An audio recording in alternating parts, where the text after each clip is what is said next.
head of the country's central bank floated the idea of dumping the greenback as the world's reserve currency, replacing it with an international currency. Thousands of people gathered to hear Barack Obama deliver key foreign policy speech on his current European tour. His vision for America's place in a new world order. Returning vets could be a risk to our nation. We've got to give them a stake in creating the kind of world order that I think all of us would like to see.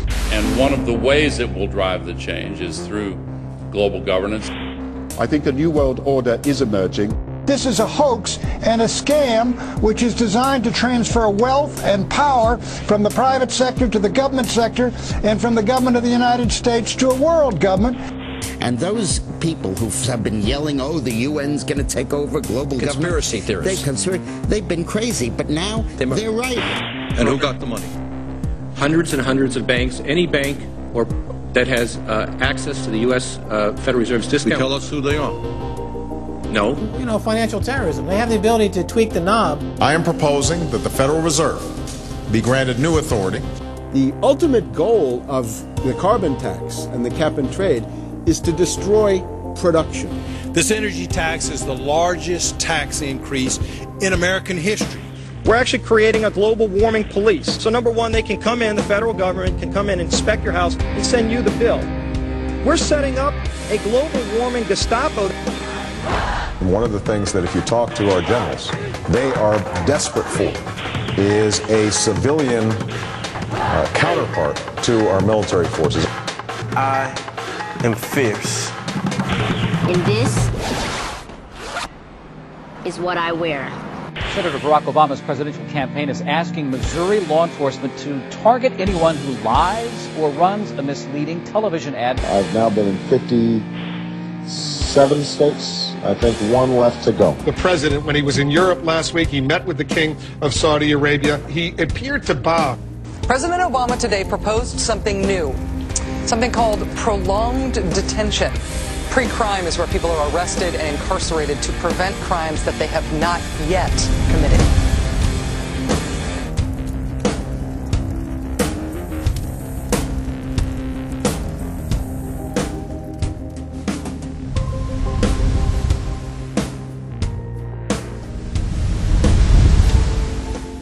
It's the World Wrestling Federation. It's the Washington Wrestling Federation. They put on this show that they're bitter rivalries, you know, villains, and they really don't like each other. But behind closed doors, they buddy up for a drink and make deals. Both the Republican and Democratic parties are owned by the same global elites. And on issues that matter to those global elites, they act as one. They've wrapped themselves in the American flag, and they've talked about preserving American heritage and principles, and all the while they're working to merge us into a new world order where our sovereignty will be destroyed. We'll lose all connection with our American heritage. With Bush, you knew exactly what you were getting. It was there was no iron fist in a velvet glove. It was just the iron fist. Whereas with Obama, you've got the velvet glove and the iron fist. You know, a very sharp guy, very smooth, knows exactly what he's doing. For that reason, far more dangerous than Bush. Well, at the end of last year, I was willing to give Obama the benefit of the doubt. I thought it was premature to write this guy off.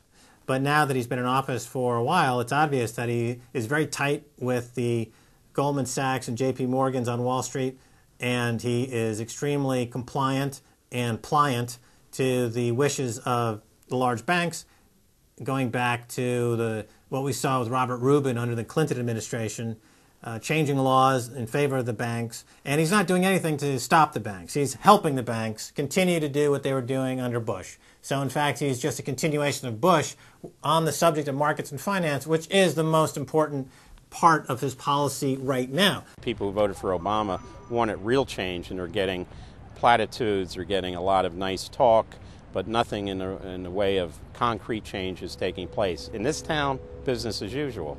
There's one puppet master that controls the left, and there's the same puppet master controls the right.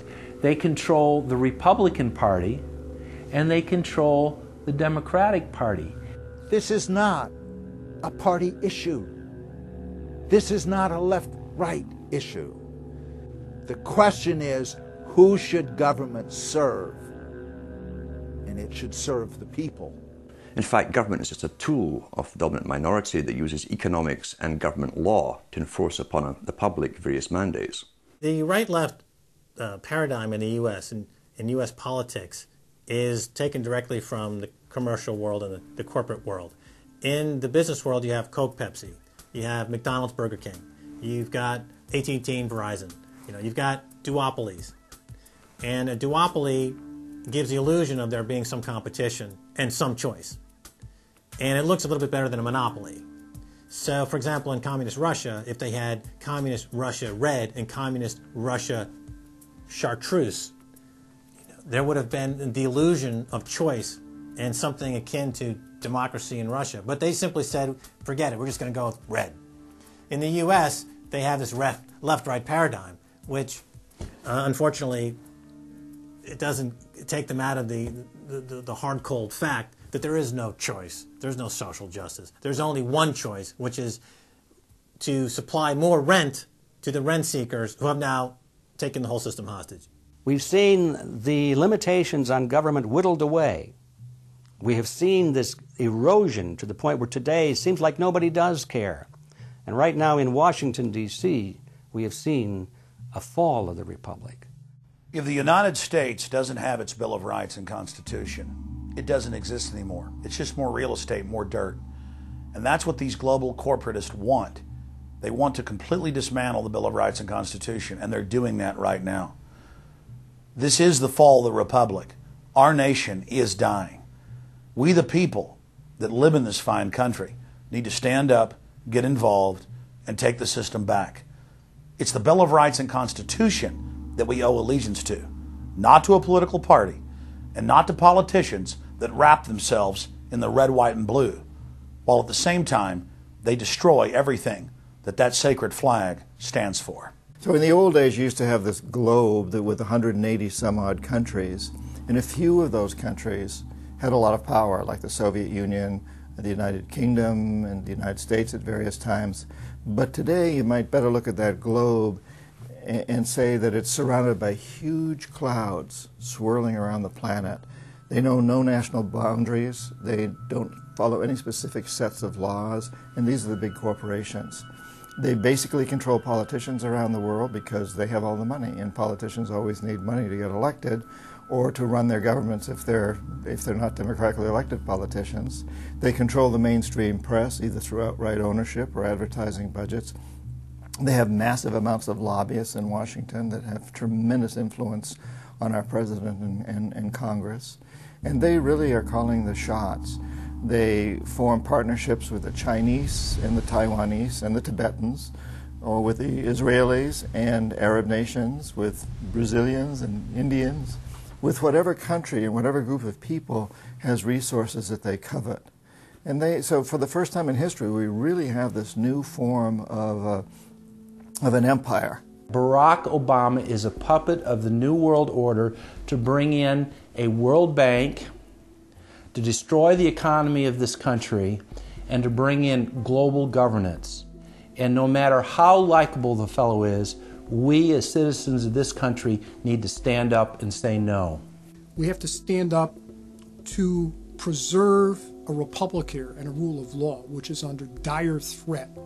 We don't want to live under a world government of the corporations, by the corporations, and for the corporations. I don't want to believe it, and that's probably what holds me back on it, but I'm certainly seeing enough indication that it could be true.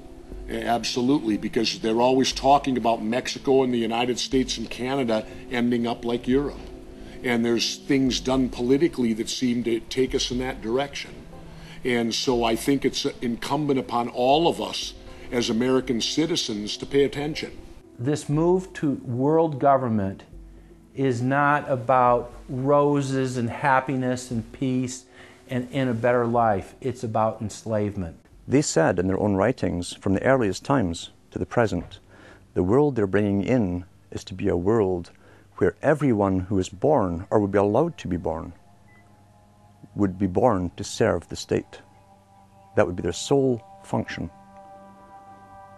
That's if they had a job for you to fulfill or a need for you.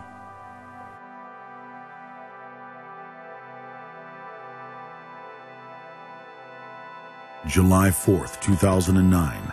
Across the United States, citizens gathered to celebrate the Republic's founding 233 years before. Most people in the crowds were aware that America was going in the wrong direction, that things were changing for the worse. But few could grasp the sheer magnitude of corruption and looting running rampant like a disease through the heart of the nation. The engine of America's greatness is not just its liberties, but the people's willingness to fight to keep them.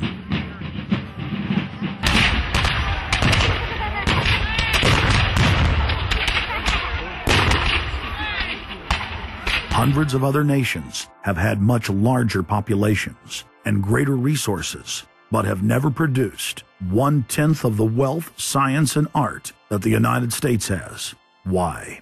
In America, you had an amazing situation because you had the founding fathers who figured out that they could deconstruct the monarchy in such a way and then reproduce it with the three primary branches of government in a way that would create checks and balances and separation of powers. So you could have room, therefore, for individuals to work within the context of a cooperative, which is a democratic system of government, but it would still have enough room for individuals to rise up and become profitable and self-sustaining and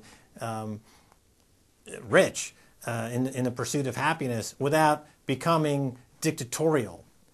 But unfortunately, over the years, since all of those separation of powers have been cut away, and all of the beautiful design by the founding fathers has been co-opted by one corporate entity, one corporate communist entity, you don't have that anymore. So what we have, we're back to where we were before the revolution. You have one monolithic state. For the first 100 years or so of the United States, after the 1700s, when we freed ourselves from British rule, no corporation was given a charter in the United States unless it served the public good. It had to prove that. And then its charter only lasted for 10 years, or sometimes as long as the project to build a bridge or a canal or something lasted. But it had to be up for review, and it could only get charters if it was shown that it was serving the public interest. That changed, primarily because John D. Rockefeller kind of bribed Delaware and New Jersey to begin with into accepting a different system where he said, listen, if I pay you lots of money in terms of taxes, etc., I want to be licensed to not have to serve the public good. I want to be able to get around that law. And state after state after state changed at that point. In the United States, our Constitution and Bill of Rights recognizes that individuals have innate freedoms that can never be taken away by any government. For the first time in history, the people were unbound to reach for their full potential, producing and outcompeting every other nation on earth. The rights of free speech, self-defense, private property, due process of law, and many others ignited a revolution in human development that threatened the despotic rule of monarchs and tyrants worldwide. But the corrupt elites had studied history. They knew that great civilizations could only fall from within. They know from previous experience and history that civilizations come and go and dwindle. They know the reasons why they come and go. Isn't the only hope for the planet that the industrialized civilizations collapse? Isn't it our responsibility to bring that about? Morty Strong, founder of the UN Environment Program, from his opening speech, Rio Earth Summit, 1992. Maurice Strong is the man who said that they would never allow another country to rise up as powerful as America. It will never be allowed to happen again. And he said the best thing we can do is to tear down all the factories, all the top commerce of the United States, and level it and give it back to nature. So that was the advice from this character, who has tremendous power at the United Nations and was picked up and groomed by Rockefeller himself. Over the past decades, since the Kennedy assassination approximately, you've had an ongoing oligarchical transformation of virtually every country in the world. And in the United States, it's taken the form of an oligarchical counter-revolution against the reforms of the 1930s, with the Wall Street interest asserting itself as more and more dominant. And once bankers and oligarchs have power, the things that they do, you could call them a policy. You could call it something like a tropism. It's like the way a plant responds. Naturally, since they're oligarchs, they're going to try to downgrade the standard of living of the vast majority of the population. They're going to claim that the world is overpopulated, that industrialization, industrial pollution, and overpopulation are the main problems that face the world. And they're generally going to try to crush and mortify any kind of popular democracy or mass movements with any kind of progressive content. Nations rise and fall. They knew how debt could never be recuperated. They knew that disease or prolonged war could wipe out the population and the future populations that pay off debt. So these guys all work together. That's why it's no surprise that today you have Lord Rothschild coming out, pushing the latest scam or religion that we must all believe in, which is global warming, which his personal bank, his family's bank in Switzerland, will be in charge of. They've run the system, the whole economic system of the world for the last 250 years. So why shouldn't they also run the economic system for the next few hundred years? The question of a ruling class, oligarchy as a ruling class, is posed by Plato in the Republic, where we find that oligarchy is a constitution full of many evils, where the rich dominate the government by buying it, and the average individual or the poor count for absolutely nothing. Oligarchy is a frame of mind. In other words, if you're a banker, this is already a world view. It's a world outlook, and it implies the policies that have got us here, right? Malthusian policies, zero growth policies, driving down the standard of living, attempts to wipe out all kinds of mass institutions that might be a countervailing force. This is a scientific dictatorship, which Bertrand Russell said, and the Huxleys said, both Aldous and Julian Huxley said they would bring in the scientifically controlled society. It's not just family planning, which really means abortion and so on. It's global planning, which is literally sterilization and abortion worldwide for the ideal reduced society, and not just across the board, through genetics, through the Genome Project, through the constant IQ testing. Globalization has economically destroyed the world. You've got at least 40 to 50,000 people who die every day worldwide from starvation, malnutrition, and diseases which can be cured for pennies, such as diarrhea. And if you ask one of these Malthusian oligarchs, don't you think that something should be done to raise the standard of living in Africa or South Asia? They'll say, no, we can't do that. That would wound the planet. That would oppress Mother Earth. So that's oligarchy. Class consciousness in this sense is absolutely essential. If you think that bankers are the same as you, you're wrong. F. Scott Fitzgerald once told Hemingway, you know, the rich are different from us. And Hemingway said, yeah, they have more money. And F. Scott Fitzgerald replied, no, it's something much deeper. It's a whole different world. To be an oligarch, to be a Rockefeller or something of this sort, means that you're in a completely different world with values which are the reverse of human values. Now, if you allow the oligarchs to continue to dominate, the destruction of world civilization is a matter of a few decades at the very, very most. So, choose.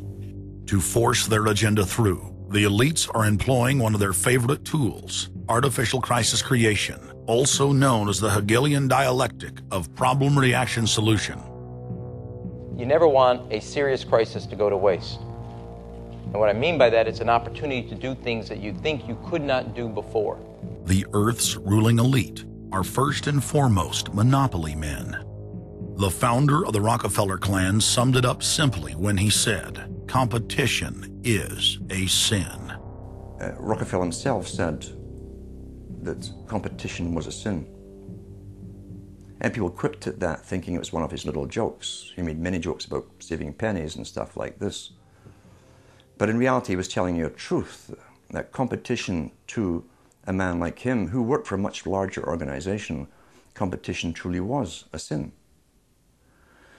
And the cartels have been formed ever since, have become much bigger, more powerful cartels which can literally command governments, sometimes to go to war on their behalf, have occurred. The economic crash of 2008 and 2009 was an engineered crisis designed to cripple sovereign nations globally to make way for a world currency and a new Bank of the World. China's holding, what, 1.5 trillion worth. All over the world, they're holding U.S. currencies. They want to get out of them in a way where they're not going to lose on their investments. There's going to be a world currency. There's going to be a new reserve currency. They're going to push it through the IMF.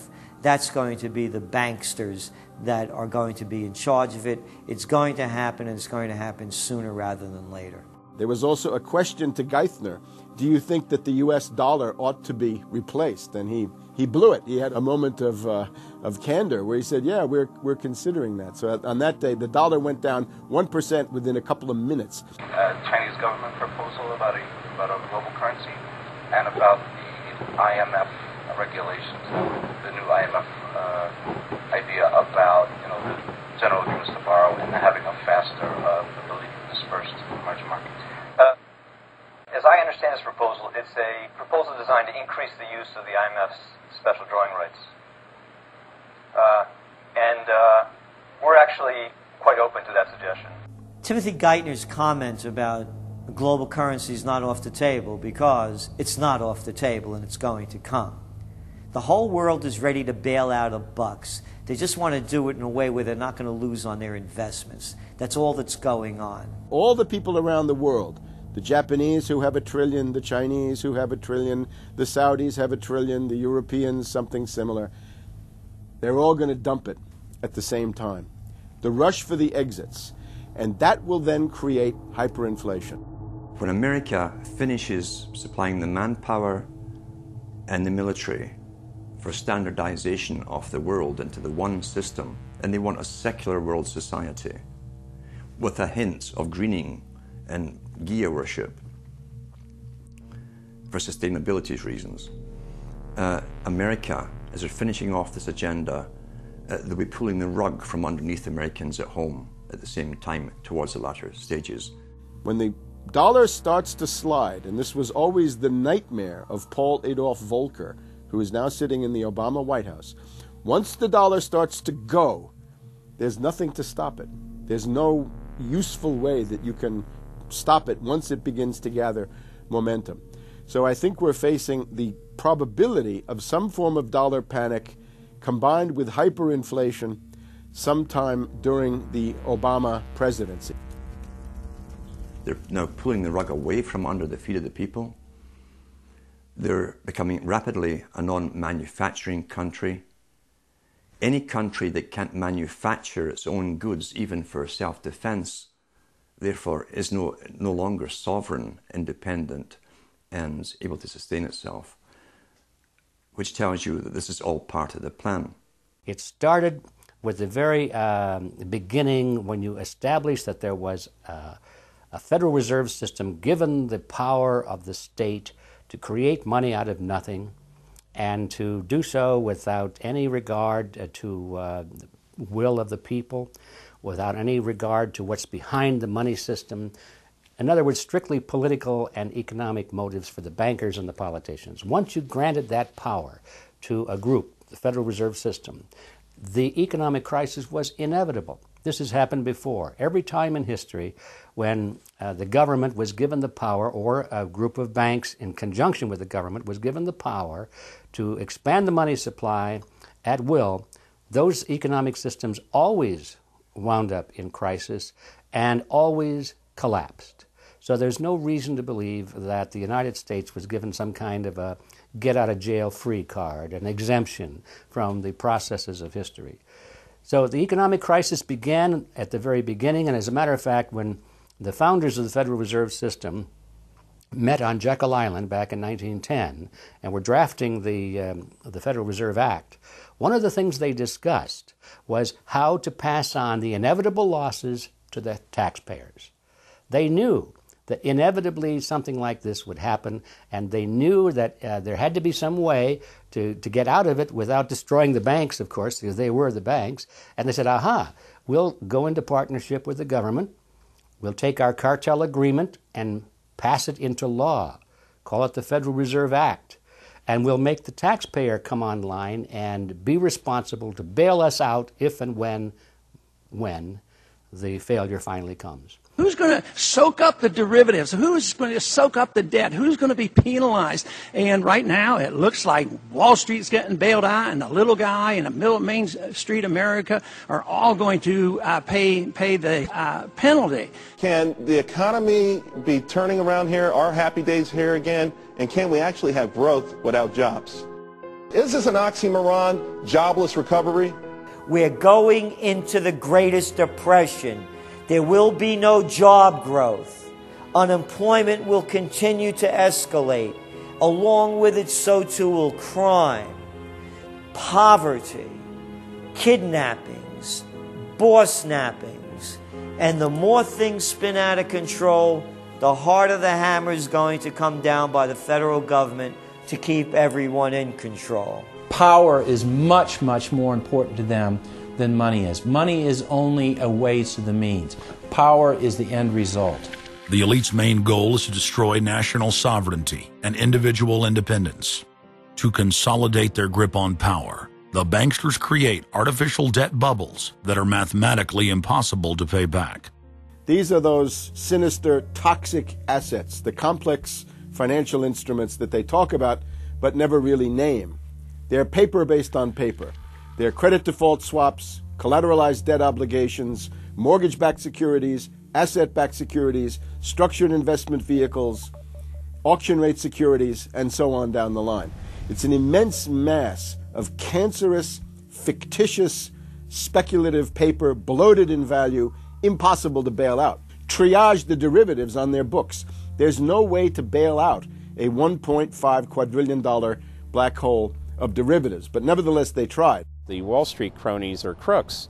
If you leave the vault to the bank open, these people are going to help themselves. The job of the government is to make sure there's somebody there to make sure the vault is closed, and very few people have the combination.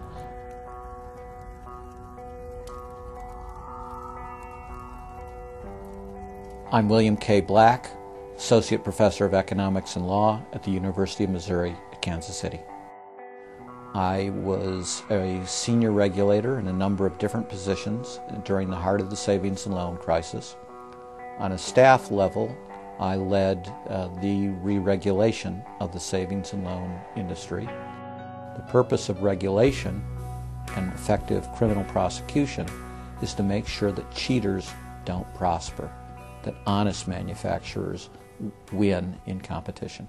The primary driver of the current crisis is accounting control fraud. These are frauds led by the CEOs of the major lending institutions and major banks and institutional buyers of toxic waste product. How did it start? It started with mortgages, particularly non-prime mortgages. In September of 2004, the FBI warned that there was an epidemic of mortgage fraud, their words, and that this epidemic of mortgage fraud would cause an economic crisis at least as large as the savings and loan debacle if it wasn't stopped. The FBI found that 80% of the mortgage fraud was being induced by the lenders, not by the borrowers.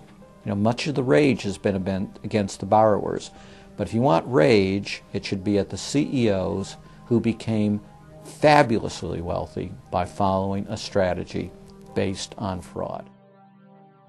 The Wall Street people and their friends here at the Federal Reserve and at the U.S. Treasury and down the Washington Mall here at the U.S. Capitol. That's where the damage was done, and if people want to vent their anger, they need to vent it against these people. Between the Bush-Paulson administration and the Obama, Summers, Geithner, Volcker administration, there's really a total continuity of economic and financial policy. Geithner was on board at the Fed, the New York Fed, dealing with all these institutions. He didn't get it. And then we had this fellow who came up afterward, Mr. Friedman. He was on the Goldman Sachs board, and he didn't last too long as a Fed chairman. Why? Because he had a conflict of interest. Is it possible that there's so much conflict of interest here that all you folks don't even realize that you're helping people that you're associated with, and you should be recusing yourself for America's ethics? I behaved with the... You don't think you should have recused yourself when you asked Lehman to go in bankruptcy, you didn't put Bear Stearns in bankruptcy, and then you folded Merrill Lynch into... I mean, isn't there some point where you got to say, hey, I got a conflict of interest here? You don't feel any kind of scintilla of ethics on this thing at all? Totally. I operated very consistently within the ethic guidelines I had as Secretary of the Treasury, and when it became clear that we had some very significant issues with Goldman Sachs and with why didn't you recuse yourself with Morgan Stanley, what I did then, it would have been very wrong for me to recuse myself. What I did was I went and got a waiver from the ethics agreement, because when we had concerns... Who was in charge of the ethics agreement? What? Who's in charge of the ethics agreement that you got a waiver? We have a Office of Ethics at Treasury, and we have a White House ethics office. So you got it from the legal counsel from the White House? We got it from the Government Ethics Office. So we had Snow, we had Paulson, now we have Geithner. All these people cut from the same bowl of cloth. These are not independent Treasury secretaries. They're part of the problem, not part of any solution. And it would have been nice to see President Obama effect some change in Treasury, but of course, he went and got a Wall Street insider as his Treasury Secretary. Everything that's speculative, parasitical, cancerous, bloated from all these administrations, going back to Carter and even beyond, comes together in the Obama administration. With Volcker, with Summers, who's part of the economic crimes under Clinton, the guy who brought you derivatives and the abolition of the Glass-Steagall firewall. You could not have gotten a more perfect setup for a takeover from a previous government, the Bush regime, than the Obama regime. Now, there are some authors out there already saying that it's the same bunch, and it's true. It's the same bankers who put the same boys forward. Obama, far from helping the public and giving them something new or giving them more power and say over their own affairs, has actually sided immediately with the bankers who once again have robbed the public blind, and now they must get bailed out by your tax money. Obama does it all with left cover. He makes you think that he's somehow different from Bush, that this is somehow benevolent, that he cares about the poor. And in reality, this is the cruelest hoax and the most bogus sham. Obama is 1,000% devoted to Wall Street interests. When Wall Street says jump, Obama jumps. And again, it's about $30 to $40 for the bankers for every dollar that ever reaches an unemployed person or somebody who's on food stamps or some infrastructure building for highways. The hope with the Obama administration was that it would move us beyond this. But unfortunately, what we're seeing more and more is that Obama has brought in many of the economists who bought into the system in the past. Larry Summers is a very good example. And so many of his economists, many of the people there, you can really almost at this point relate Obama to Hoover, who did something similar in his presidency, as opposed to Franklin Roosevelt, for example, who brought in a very fresh team. So the concern here now is that Obama's falling into this trap of bringing in the same people who put us in the position that we're in today, and other people who buy into the same theories that brought us here, this mutant form of capitalism. presumably what most politicians want to come in is say, hey, the problems of the past, they're due to the old guy, and I'm cleaning house, and I'm going to bring in a new team, and don't blame us for the things we've inherited. Can't say, you know, those policies of the past that came before were insane, because you got the guy that was one of the key architects of those policies. People need to stop having allegiance to their political party. They need to have allegiance to the Bill of Rights, the Constitution, and what has made our republic so special. The basic human rights and dignity that every citizen of this country inherently has. Not because it's some right given to us by government, but because our Bill of Rights, our Constitution, enshrines that these are inalienable rights given to us by God, that we inherently have as sentient, free, conscious beings. But instead the public cheers on the Republicans as they win, or cheers on the Democrats as they defeat the Republicans. It's an endless, staged, gladiatorial event, special interest own both parties, and they project this false left-right paradigm up as like a movie screen. And behind that, behind the throne, the establishment is able to control our society and engineer it into this high-tech police state. If you try to let the finance oligarchs who created the crisis turn around and say they're the doctors who are going to get you out of the crisis, they will dig you deeper and deeper into the bottomless abyss of world economic depression, financial collapse, and disintegration. The Democrats have really done more to destabilize the American economy and to help the big banks on Wall Street than the Republicans have done. I would imagine that the Republicans know a little bit more about finance and markets enough that when someone like Goldman Sachs asks the Congress to change laws as they did in the 90s to do away with position limits on the futures contracts, the Republicans would have said, no way, that's completely inconsistent with any notion of a fair market. But the Democrats, I have a feeling, are just not financially literate enough to say no.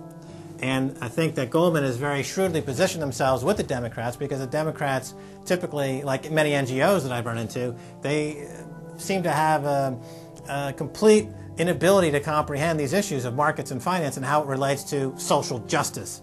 So under the Democrats, we also saw the repeal of Glass-Steagall. Glass-Steagall said there's an inherent conflict of interest between the commercial banking side, which is the lending side, and the investment banking side, which is taking an ownership position. And we have to end this conflict of interest by separating these two entities. You can have investment banks and you can have commercial banks, but they have to be separate. Do you think that the repeal of Glass-Steagall was a tragic mistake? No, I don't think so.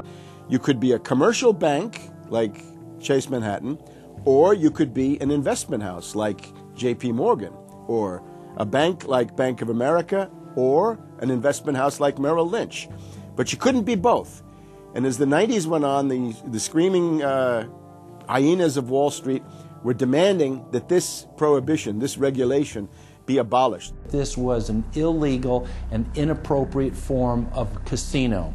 The derivatives were being used and they were being unregulated, and the people were getting 30 to 1, 40 to 1, 50 to 1, and sometimes 100 to 1 profits on the way up. And remember, derivatives are a zero-sum game.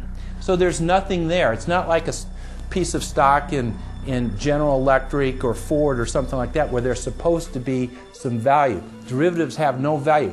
But the very people, Summers and Gettner and all the people at Goldman Sachs and J.P. Morgan who created these things, made not millions or billions, but trillions on the way up. And now that these things are crashing, the very same folks are now put in charge of regulating these things and in charge of the bailout, and they are giving money to the very rascals that created this problem, took the profits. The problem cannot be fixed. And this is on Obama's watch right now. You have so many different schemes and mechanisms at play. It's sort of like after there's a blackout, people in some parts of the country have been known to loot the local stores. They go in, they grab the televisions, and they grab the stereos. And basically that's what the Wall Street gang has done. They've just engaged in this massive looting of money from their own companies and now from the U.S. Treasury. There was a lady called Brooksley Born. She was the head of the Commodity Futures Trading Commission under Clinton. And she said, look, we have these derivatives. Why don't we at least make them reportable so we know how many there are and where they are? And she writes in a biographical account, she said, I picked up the phone and Larry Summers was screaming at me that I was interfering with the wonderful inventiveness and ingenuity of Wall Street and their ability to come up with new financial products, such as these derivatives. Brooksley Born was the chair of the Commodities Future Trading Commission, CFTC, which regulates many financial derivatives. And she said there's a grave danger out there in the form of these credit default swaps. And credit default swaps are an exotic financial derivative, or moderately exotic financial derivative, were sold on a bright, shining lie that they were supposed to make markets more efficient. In fact, they allow utterly insane gambles, and they're really great devices for accounting fraud as well. She actually says, I'm thinking of adopting this regulation. The Clinton administration goes berserk, and in particular Larry Summers, but also Rubin. Now behind Larry Summers, there's another layer. Bob Rubin of Goldman Sachs, the Clinton administration, and Citibank. And he also thought that derivatives were a wonderful thing for the U.S. economy, and he made sure that they were never regulated. Also, we can't forget Alan Greenspan over at the Federal Reserve. Now, you look at Summers, he is sitting in the White House today, making policy for Obama.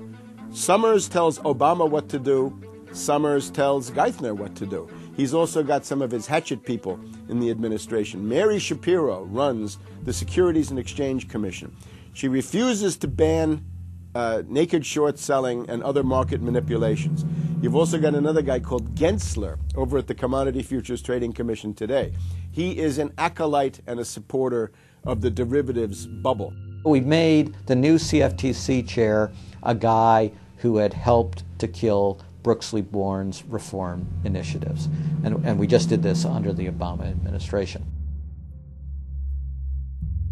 This was a pre-registered, pre-organized, predetermined event. Anybody who knows that if you allow the banks to become unregulated financial institutes with tsunami-like, weapons of mass destruction-like financial instruments like derivatives, to allow that to run up to levels that are 50, 100, 200 times the gross domestic product with no value. They know that they are taking the profits on going up, but they also know that the end result is the destruction and gutting of this economy. The scam is simple. The insiders buy hard assets and political influence as the fiat bubbles expand. And then, at a time of their choosing, they purposefully implode the bubble. You've got a very small group of people, and the Federal Reserve and the global central banking system and the Bank of International Settlements in Switzerland, who are purposefully managing the boom and bust, credit supply, credit contraction, money supply growth, money supply contraction to create artificial roller coasters and artificial volatility that they can trade around without taking any risk. It doesn't cost them any money. And if they do make a mistake because they're, as George Bush said, oh, the bankers on Wall Street are drunk. It is uncertain. There's no question about it. Wall Street got drunk. That's one reason I should turn off the TV cameras. Let's say they walk in one day, they push the wrong button, and they lose the bank $1 billion or $5 billion or $100 billion. They can appeal to the government to bail them out. It's a totally asymmetric relationship between bankers and the rest of the economy. If they make a mistake, they get bailed out. If everyone else makes a mistake, they get put in jail, called a terrorist, and we never hear from them again. But it's a more sophisticated form of slavery. And we're going through it today. We see the taxation is going up all the time with the supposed crash of the banks that was not a happening out of the blue. It was set up for this time. They could have kept it going for another few years if it suited them, and then crashed all the bubbles. But now is the time. As they say in their own writings, now is the time. One of the great benefits of an economic model from an economist standpoint is you can basically get whatever results you want. You can manipulate the inputs to make that happen.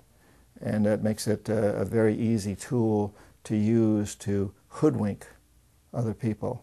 These manufactured, these engineered financial catastrophes are the result of a central banking system that has the ability to add and subtract credit, add and subtract dollars and money at will to create this roller coaster effect. Because unlike most people, the banks are able to make profits as easily on the way down as they can on the way up in any given situation. Volatility is great for banks and professionals. Volatility is not great for the most average people. Their operatives in government and media then hold the economy hostage by issuing the ultimatum: give us unlimited bailout money or the economy dies. What's being used is what I call, to try to get the money, is what I call the suicide threat, where, you know, if anybody has ever seen the movie Blazing Saddle, the sheriff is surrounded by hostile town folks. He takes out his gun, points it at his head and says, you know, don't move or I'll shoot. Well,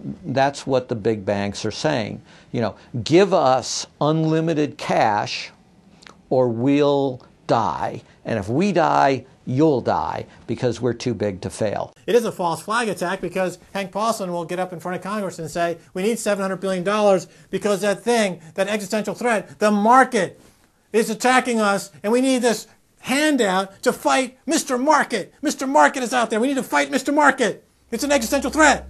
Meanwhile, he is Mr. Market.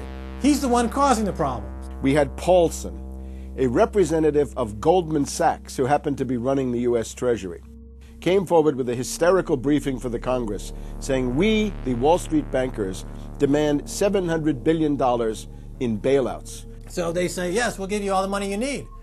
Well, you know, these are arsonists. Paulson, Tim Geithner, Bernanke, they're arsonists. They're asking for more matches. And the Congress is saying, who do we make the check out to? Who do we send these matches to? Who do we send the matches to? Is a ton of matches enough? Can we send you some gasoline to go with those matches? They're like, yes, please. Don't change our management.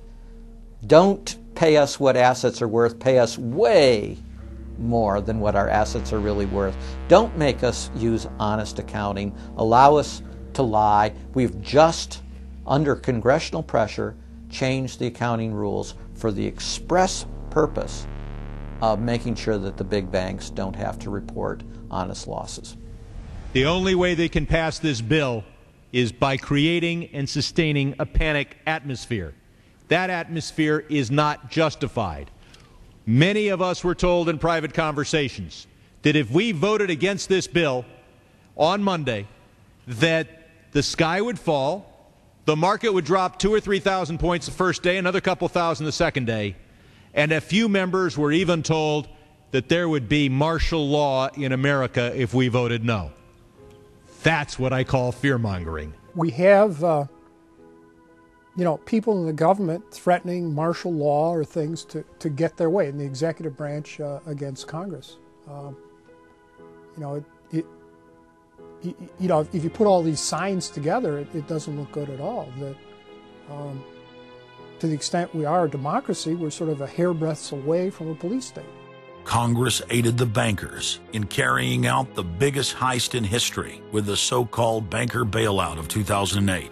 The bailout money, the $13 trillion or so that have been given to the banks, is sitting on the balance sheet of the banks, and that is incurring interest costs. And that's going to precipitate the need to flush the system with more cash. And at some point, the dam will break, and you're going to have very high inflation. Some predict hyperinflation. You cannot print phantom money out of thin air, backed by nothing, and producing practically nothing without destroying the world economy. So unless we cut out the toxic funds, the toxic elements of this economy, every time we put in money on this bailout, it's just feeding the fire. It's not making things better. What should have happened is that those banks and investment banks should have been seized. They should have been seized by the Federal Deposit Insurance Corporation. Those are zombie banks. The Chase Manhattan, J.P. Morgan Chase, Bank of America, Citibank, Wells Fargo, Wachovia, so on down the line, to AIG in the insurance realm. These are zombie institutions, insolvent, bankrupt. The only thing to do with them is to seize them, put them through Chapter 11 bankruptcy. That'll probably turn into Chapter 7 bankruptcy, liquidation. And above all, triage the derivatives on their books. There's no way to bail out a $1.5 quadrillion black hole of derivatives. But nevertheless, they tried. They will, of course, try to regain some of this money back, but their debts, unlike any other period in history, are now a quantum size bigger than the entire global GDP by a factor of 50 to 100. It's almost infinite amount of debt. If you really look at the numbers, because of the massive, massive debt, and right now, total debt in this country is about 375% of the gross domestic product. And that's not including derivatives. If you put the derivatives in, it's probably 20 to 30 times gross domestic product. It's beyond what anybody has ever even considered. While they were looting North America into the ground, the international banking syndicate was simultaneously executing the same scam in over 100 other nations. So who got the money? To financial institutions in Europe and other countries. Which ones? I don't know. $500 billion and you don't know who got the money? Well, Obama's got one difficulty with this Congress. It's the number of freshman Democrats that got elected. Many of these people know that they got their seats from, and many of which got seats in the Senate and Congress from long-held Republican seats. They know that the people back in their states and in their constituencies will not tolerate this any longer. So up against the Republicans and the blue dog Democrats are these freshman congressmen, Democratic congressmen and senators, and they're not. They don't seem like they want to go along with the program. So if there's any hope, it'll come from these freshmen. The Constitution says no money shall be drawn from the Treasury, but in consequence of appropriations made by law. This money is not drawn from the Treasury. Well, let's talk about that. Do you think it's consistent with the spirit of that provision of the Constitution for a group like the FMOC to hand out $500 billion to foreigners without any action by this Congress? Congress approved it in the Federal Reserve Act. When was that? Quite a long time ago. I don't know the exact date. 100 years ago? The original act is 1914, I believe. I don't know whether this provision was in 1914 or not, but the Federal Reserve Act was in 1913. All right, and at that time, the entire gross national product of this country was well under $500 billion, wasn't it? I don't know. Is it safe to say that nobody in 1913 contemplated that your small little group of people would decide to hand out $500 billion to foreigners? What the bailout legislation really did was give a blank check backed up by U.S. taxpayers to offshore megabanks. Of course, Congress has oversight. If you read the Constitution, our founders were very clear. Anything to do with taxes and money is put into the hands of both houses of Congress together. Both houses of Congress together must approve it. Because it's a buck, because that's why we fought the revolution. Taxation without representation was part of it. Foreign banks, Société Générale of France, about 10 billion for a French bank. Deutsche Bank of Germany. Did Deutsche Bank need the money? How much did they get from the bailout? Well, they told us they got $12 billion from the bailout. And Barclays Bank of Britain, $10 billion. So you're up to almost $50 billion to bail out a series of foreign banks that were derivatives counterparties of AIG, plus Goldman Sachs.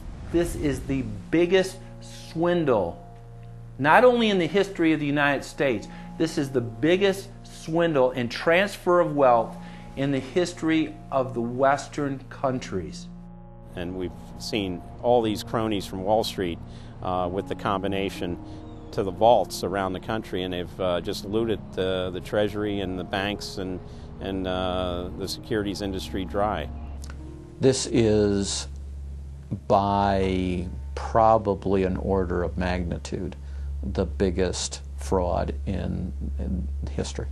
Over the next 10 months, $23.7 trillion was stolen from the U.S. Treasury. The gentleman from North Carolina, Mr. McHenry. Thank you, Mr. Chairman. And the tune of $23.7 trillion worth of taxpayer exposure for the bailouts is quite striking. The calculation right now is that with Obama, we've got $24 trillion as a line of credit available only to Wall Street banks, insurance companies, credit cards, mutual fund companies, and others, but only financial institutions. $24 trillion of money from the Federal Reserve, from the Federal Deposit Insurance Corporation, and from the Treasury in the form of the bailout of October 2008. The Federal Reserve, the private holding company for the offshore banks, arrogantly told Congress and the American people that it was none of their business what the private banks did with the people's money. One very interesting exchange. Senator Bernie Sanders of Vermont asking Bernanke, we have given upwards of $2 trillion to various financial institutions. You've got to tell me, where did the money go? And Bernanke simply stonewalls and says, I won't tell you. And who got the money? Hundreds and hundreds of banks. Any bank or that has access to the U.S. Federal Reserve's discount. You tell us who they are. No. Do you have to be a large, greedy, reckless financial institution to apply for these monies? There is no subsidy. There is no capital involved. There is no gift involved. It is a collateralized, short-term liquid loan that is both over-collateralized and is recourse to the company itself. We have never lost a penny doing it. And how can other institutions get those loans as well? According to the law, we are supposed to be lending to depository institutions. Let me just say this, Mr. Chairman. I have a hard time understanding how you have put $2.2 trillion at risk without making those names available, those institutions public. And we're going to introduce legislation today, by the way, to demand that you do that. It is unacceptable to me that that goes on. Behind me, the Federal Reserve is probably the least transparent agency in the federal government. One could even argue that the Central Intelligence Agency is more transparent than the Federal Reserve. The fact is that the American people want to know more of the secrets of the temple, as the book was before you were born, The Secrets of the Temple. The Fed, as you know, is just a monopoly by the bankers. This is simply putting the foxes in charge of the henhouse.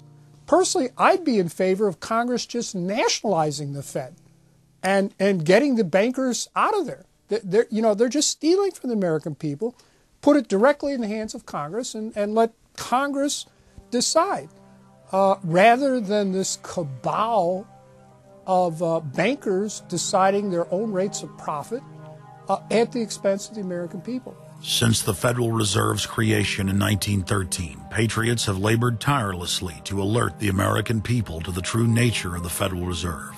Throughout its 90-plus year history, most Americans falsely believed that the Federal Reserve was a government agency. But today, scientific opinion polls show that the vast majority of the public is aware of the fact that the Federal Reserve is a front company for an offshore private banking cartel that dominates not just the United States, but almost every other nation on earth. It's never been written about in any book that I've found as to who gave these guys the authority or permission to be the international bankers for the world. Why would you even need international bankers? Why would any government agree to use them? Why would you need to use them? Why can't any country create its own money? It tells you there was already an existing superstructure, already in existence, maybe 200-300 years ago, to give these guys permission to somehow be the overlords of all money for all countries. Polls also reveal that 75% of Americans demand a public audit of the secretive organization. By the summer of 2009, Congressman Ron Paul's bill to audit the Fed had gained more than 280 sponsors in the House. But the private Fed's high-powered lobbyists were able to block a vote on the bill in the Senate. That only piqued the public's interest. I have another amendment. I have been informed that the majority plans to block consideration of this amendment, which is number 1367, regarding the transparency at the Federal Reserve. Madam President, I'd like to call up Amendment 1367. Without objection, the clerk will report. The Senator from South Carolina, Mr. DeMint, proposes amendment number 1367. Senator from Nebraska. I make a point of order against the DeMint amendment that it's legislation on appropriations. Madam President? The point of order is well taken. The amendment. I regret the objection. The amendment falls. The people began asking themselves, why couldn't there be an audit of the Federal Reserve? The Fed has never once been audited. In the whole period of time, in the almost 90 some odd years that the Fed has been around, the most powerful agency and independent agency, it has never once been audited. This is an absolute crime against the freedoms of this country. Do you think it would cause problems for the Fed or for the economy if that legislation was to pass? My concern about the legislation is that if the GAO is auditing not only the operational aspects of our programs and the details of the programs, but is making judgments about our policy decisions, that would effectively be a takeover of monetary policy by the Congress. Is that your position, that this bill, if it were to be passed, would interfere directly with interest rates, setting interest rates? If we were to raise interest rates at a meeting and someone in the Congress didn't like that and said, I want the GAO to audit that decision, wouldn't that be viewed as an interference? I wouldn't think so. This is just reviewing it, and you can do what you want. The Federal Reserve has never been subjected to an outside audit. And if you audit them, it's very likely that Greenspan, Bernanke, and Volcker might all go to jail. It was announced earlier today, that there will be a hearing on H.R. 1207, the bill to audit the Federal Reserve Bank. This will be the first independent audit in the Federal Reserve's 96-year history, and it's long overdue. Months ago, I asked the Vice Chairman of the Federal Reserve who received the $1 trillion in funds that the Federal Reserve has handed out to domestic institutions. He said, I'm not going to tell you. And then more recently, the Chairman of the Federal Reserve, I asked him who receives the $500 billion, we're talking about $500 billion, that the Federal Reserve handed over to foreign central banks. Who did they disseminate that money to? And he said, I don't know. $500 billion, and he doesn't know. It's long overdue. We need to audit the Federal Reserve, and I'm happy to say that we're going to have a hearing on that very soon. The only way, really, America can get out of the current mess is you've got to shut the Fed down completely, get rid of the Fed. You've got to put the money printing mechanism back under the roof of the federal government instead of outsourcing it to the Fed. Why were the bank's front men, Alan Greenspan and Ben Bernanke, all over the news saying that they were above the law? What is the proper relationship, what should be the proper relationship between a chairman of the Fed and a president of the United States? There is no other agency of government which can overrule actions that we take. What the relationships are don't frankly matter. A grassroots movement demanding that the private Federal Reserve be nationalized exploded in size across the country. The momentum had shifted. Now the arrogant central bankers were the ones running scared. They had planned to use their stage crisis to bring in an all-powerful central bank of the world. Immediately, every country goes into action at the same time. The International Monetary Fund is mentioned at the G20 meeting. They say that it must be brought to its full power, and we need a Bretton Woods Part 2 for world taxation. What is global government? For decades, the media denied it existed. But now they're saying, oh yes, there's going to be a global government, a new bank of the world, and we're going to pay our carbon taxes to it. What is it? It's nothing more than a private, hostile, corporate takeover of every sovereign nation on earth. And then when you look at the philosophy of these global corporate chieftains, it is one of domination of the poor, domination of the population. It is a view that human life just isn't cheap. No, human life is a negative. And so no matter what they do, they have the rationale that it's in the greater interest to get rid of more human lives. They are so arrogant and they're so sure of themselves, they're saying, yes, we created the European Union, we created the Euro, and these are from the people of the Bilderberg. We are going to create a world bank. We're going to create a world government. They're saying it out loud and clearly. Suddenly, across the planet, their regional front banks had been identified by sovereign populations as the illegitimate shadow governments that they are. The controllers had moved too quickly and revealed their hand. Populations around the globe were seeing through the establishment's facade, past the puppet governments, and to the global architects that were pulling their strings. Where are the American people? Why have they lost their dignity? What is stopping them from speaking out? Why have they become little mice that follow Pied Pipers? How can they look up to these pathetic politicians? Go sit down. I have a question for this young man. He has the right to be represented. I'm his father, and I want to talk to you face to face. Look at you are. Why not a lobbyist with all kind of money to stuff in your pocket so that you can cheat the citizens of this country?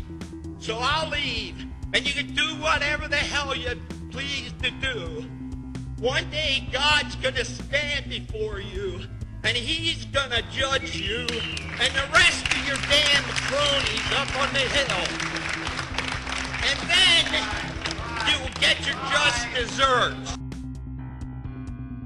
As the public begins to awaken to the fact that Barack Obama has cold-bloodedly betrayed the pledges he made to the American people, the establishment media and Democratic leaders have invoked the tactic of divide and conquer. I think they're astroturf. You be the judge of carrying swastikas and symbols like that to a town meeting on health care. An overwhelming portion of the intensely demonstrated animosity toward President Barack Obama is based on the fact that he is a black man. Desperate to ram their agenda through, they have played the race and class cards. You start to wonder whether, in fact, the word socialist is becoming a code word, whether or not socialist is becoming the new N-word. When I heard people going after the First Lady and the number of staff people they have, it sounds racist to me. It is essential that the establishment play the population off against each other, along the lines of Republican, Democrat, liberal, conservative, black and white. As long as the people are fighting with each other, they can never get together and remove the corporate dictatorship that has criminally seized power through the national security state. Just as George W. Bush betrayed his foolish followers, so must Obama, because his only allegiance is to his offshore masters. President Obama today nominated Ben Bernanke for a second four-year term as Federal Reserve Chairman. The president called his actions on the global financial crisis bold and out of the box. As an expert on the causes of the Great Depression, I'm sure Ben never imagined that he would be part of a team responsible for preventing another. But because of his background, his temperament, his courage, and his creativity, that's exactly what he has helped to achieve. And that is why I am reappointing him to another term as Chairman of the Federal Reserve. So Obama has made it quite clear by his actions, never mind his words, his actions, as to who owns him, who he works for, and who he serves. And it's not the American people. It is so obvious to anyone paying attention that the President of the United States is not the real person in control. Whether it is Gerald Ford or Jimmy Carter or Ronald Reagan or Clinton or Bush or Bush, Obama is no different. And to think that he is an independent figure is just crazy. And as Franklin Delano Roosevelt said, presidents are selected, they are not elected. Obama pledged that he would end NAFTA and GATT and has since fought to expand both of them. Obama promised that he would have the most transparent administration ever, and he is already more secretive than Bush and Cheney ever were, even making it a secret who visits the White House. I can make a firm pledge. If your family earns less than $250,000 a year, if you make less than $250,000 a year, if you are a family making less than $250,000 a year, you will not see your taxes increased a single dime. You will not see your taxes go up. You will not see your taxes increase one single dime. Not your capital gains tax, not your payroll tax, not your income tax, no taxes. Not your income tax, not your payroll tax, not your capital gains taxes, not any of your taxes. Not your payroll tax, not your capital gains tax, not your income tax, no tax. Your taxes will not go up, because the last thing you need is higher taxes when we're in a recession like this, and you won't get one under an Obama administration. Obama made the centerpiece of his campaign the pledge that taxes would not be raised on anyone making under $125,000 a year. He has since gone back on that promise as well, and has proposed new taxes on payroll, energy, home mortgage deductions, and scores of other taxes. He made a pledge. He said, I'm not going to raise taxes on anyone making under $250,000. Is that pledge still active? We are going to let the process work its way through it.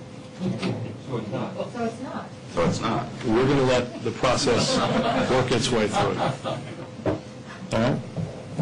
The Senate is looking especially at this issue of capping the deductions for health care that employers and employees now get. That would be an tax increase for many families earning under $250,000, but the president said he was open to it, so that means that the tax pledge he made back in September is no longer operative? Obama said he was going to abolish the Patriot Act. He now vigorously defends it. We saw the same type of flip-flop when it came to warrantless wiretapping of the American people. Look what Obama's done with wiretapping, surveillance. He's brought it to heights even beyond what George Bush, the disgusting levels that he brought it to. So we have more surveillance. Now they're talking about, what is it called, Cybercom, the new Pentagon secret cyber society that's going to be watching over us. To get those terrorists, we got to get those terrorists. So now they'll be invading our privacy even more. So, I mean, it really almost makes you ask the question, would it have been better if we never invented the internet and had to use paper and pencil or whatever? Now Obama is setting up the Cybersecurity Command, which the government admits completely ends the Fourth Amendment and allows President Obama to shut off the internet in the United States whenever he wishes. Indeed, in today's world, acts of terror could come not only from a few extremists in suicide vests, but from a few keystrokes on the computer, a weapon of mass disruption. As part of the new single national security staff announced this week, I'm creating a new office here at the White House that will be led by the Cybersecurity Coordinator. This new control grid is administered by the Pentagon. They just want to keep tabs on us. So we're turning into a surveillance, wiretapped government state. The government is taking more and more control over our lives. I can stand here today as President of the United States and say without exception or equivocation that we do not torture. Obama made a show of investigating torture, but has ignored the Army's own detailed investigative reports, which name the torturers that the White House memos document were following the directives of Bush and Cheney, the men who are most guilty for issuing the infamous orders. Some low-level soldiers have been prosecuted for their role at Abu Ghraib, but no senior officer has been held accountable in any of these cases to date. Heidi? I know that these debates lead directly, in some cases, to a call for fuller accounting, perhaps through an independent commission. Now, I've opposed the creation of such a commission. Next, Obama expanded Bush's doctrine of indefinite detention of foreigners without trial to holding citizens without evidence indefinitely, without ever even committing a crime. President Obama today proposed something new, something called prolonged detention.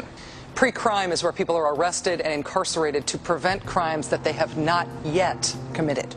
Barack H. Obama, who ran as an anti-war candidate, has continued the war in Iraq, massively expanded the war in Afghanistan, and unleashed a new conflict in Pakistan.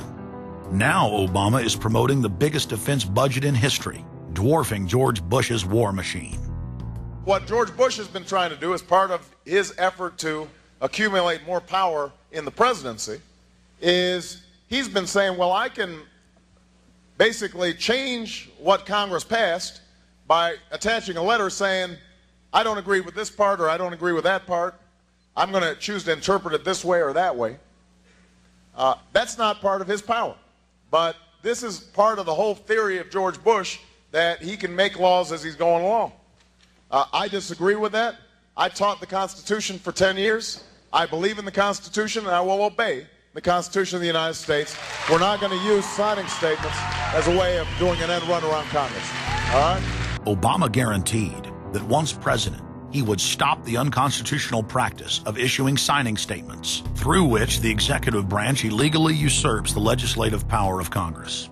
Congressman Kucinich, when he introduced his 60 articles of impeachment against Bush Jr., I think one was the signing statements. The form of the resolution is as follows. A resolution, articles of impeachment of George Bush, President of the United States. Resolved, that President George W. Bush be impeached for high crimes and misdemeanors. Article 26, announcing the intent to violate laws with signing statements, and in violation of his constitutional duty under Article 2, Section 3 of the Constitution, to take care that the laws be faithfully executed, has used signing statements to claim the right to violate acts of Congress even before he signs those acts into law. Same analysis would apply to Obama, and a fortiori because he taught constitutional law. He knows better. He's a lawyer licensed to practice law, who, as I am, who took an oath when he was licensed to uphold the Constitution and laws of the United States of America. With his signature on the spending bill also came Obama's first signing statement, a presidential declaration freeing him from following some of the bill's contents. I believe in the Constitution, and I will obey the Constitution of the United States. We're not going to use signing statements as a way of doing an end run around Congress. All right? He also promised that he would call on Congress to take at least 5 days to read new legislation before it was voted on. When there's a bill that ends up on my desk as president, you, the public, will have 5 days to look online and find out what's in it before I sign it, so that you know what your government's doing. But from his first day in power, he has aggressively pressured Congress to quickly pass bills before lawmakers and the public even have a chance to see them. Will state his parliamentary inquiry. Speaker, in order to try to figure out what we're doing, how much damage to the country, I tried to get a copy of the bill. We have out here on the table 2454 that has 1,090 pages in it, but I've understood since debate in here that there's another 300 pages that were added in the middle of the night. My inquiry is, how do I get a copy of the other 300 pages that people on here on the floor hadn't had a chance to read or see? Where do we get that before we cram this down on the American people? Is there somewhere physically in the House of Representatives a copy of what we're voting on?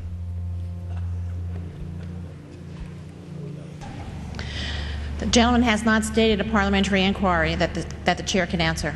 Mr. Speaker, I have to say that I am outraged. Here we are getting ready to vote on a piece of legislation, and we haven't even seen 300 pieces of this legislation. No one can even find the bill or even knows where it's at. Obama swore that he would never put lobbyists or donors in his administration. Treasury Secretary Timothy Geithner appointed Mark Patterson, and this is a former top lobbyist for Goldman Sachs, as his chief of staff. And then last week there was a lot of buzz over William Lynn. He was appointed to the #2 position at the Defense Department. William Lynn, also a former top lobbyist for Raytheon, which is one of the 5 largest defense contractors.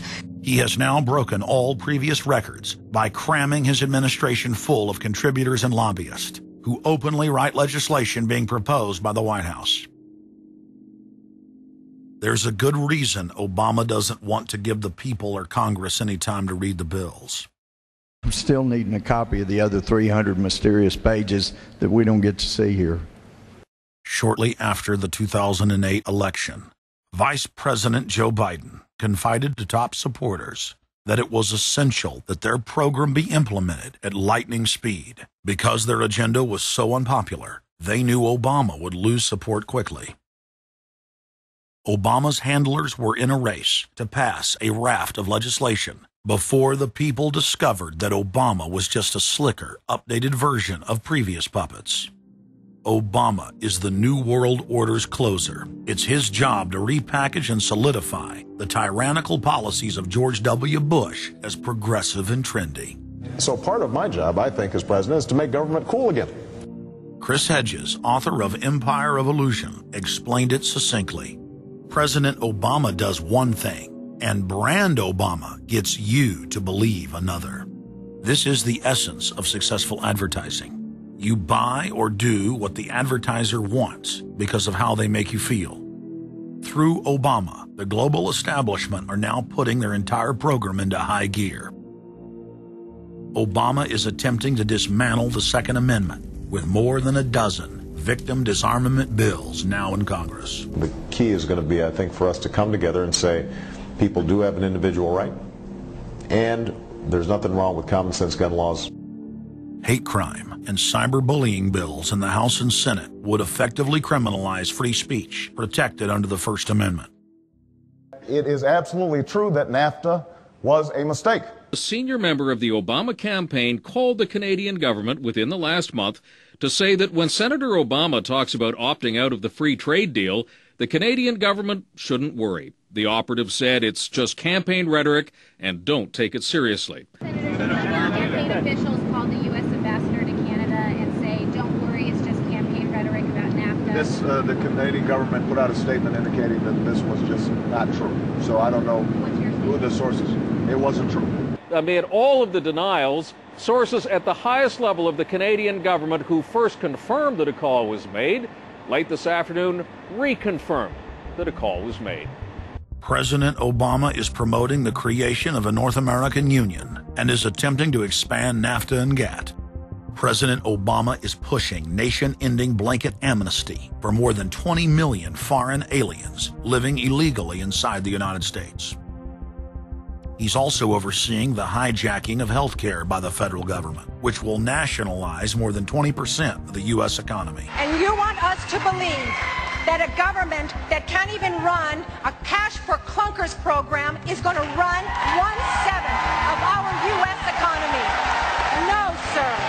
No. Obama is continuing the transfer of national sovereignty to unelected international bodies like the United Nations and World Trade Organization. And most important of all, under the cover of banking reform, Obama wants to hand dictatorial power over the United States economy to an offshore private banking cartel known as the Bank of the World. Richard, what happened to all those threats from France's president about storming out and about having a global regulator who was going to reach across borders and be able to deal with markets no matter what country they were in? They have opened up the idea of there being some form of other regulator across countries, and I think that's going to come back. So is this some sort of new world order, which Gordon Brown kind of alluded to? I think a new world order is emerging, and with it the foundations of a new and progressive era of international cooperation. The finance heads of the 20 industrialized nations met again in late September of 2009 at the G20 summit in Pittsburgh, Pennsylvania. At that meeting, ministers called for an end to the dollar as the world reserve currency. They also called for a strengthening of global governance and called for a new world order. While the bankers were busy carving up the world at the G20 summit, Barack Obama was in New York City at the United Nations because he's got a new job to chair the United Nations Security Council, the most powerful position in the world government body. President Obama does what no other U.S. president ever has. As President Obama presided over the UN's most powerful body, that would be the Security Council. 6,191st meeting of the Security Council. For a couple of hours, you could say Mr. Obama was president of the world. It is the story of a world that understands that no difference or division is worth destroying all that we have built. In my own country, it has brought Democrats and Republican leaders together. Leaders like George Shultz, Bill Perry, Henry Kissinger, and Sam Nunn, who are with us here today. Barack Obama is the first president to hold two posts simultaneously. And there's a good reason for that. It's illegal. Article 1, Section 9 of the Constitution forbids any U.S. president from serving any foreign government or institution. He swears an oath to protect and defend the Constitution of the United States. But now Barack Obama has sworn allegiance to the global government and the United Nations that he heads up. Let that sink in real good. Barack Obama now heads the United Nations Security Council. You cannot serve two masters, and Obama isn't. He's selling out the last vestiges of sovereignty that this country had. This, ladies and gentlemen, is the destruction of our nation, and it's also high treason. Obama's lies are obvious and out in the open. He hides in plain sight.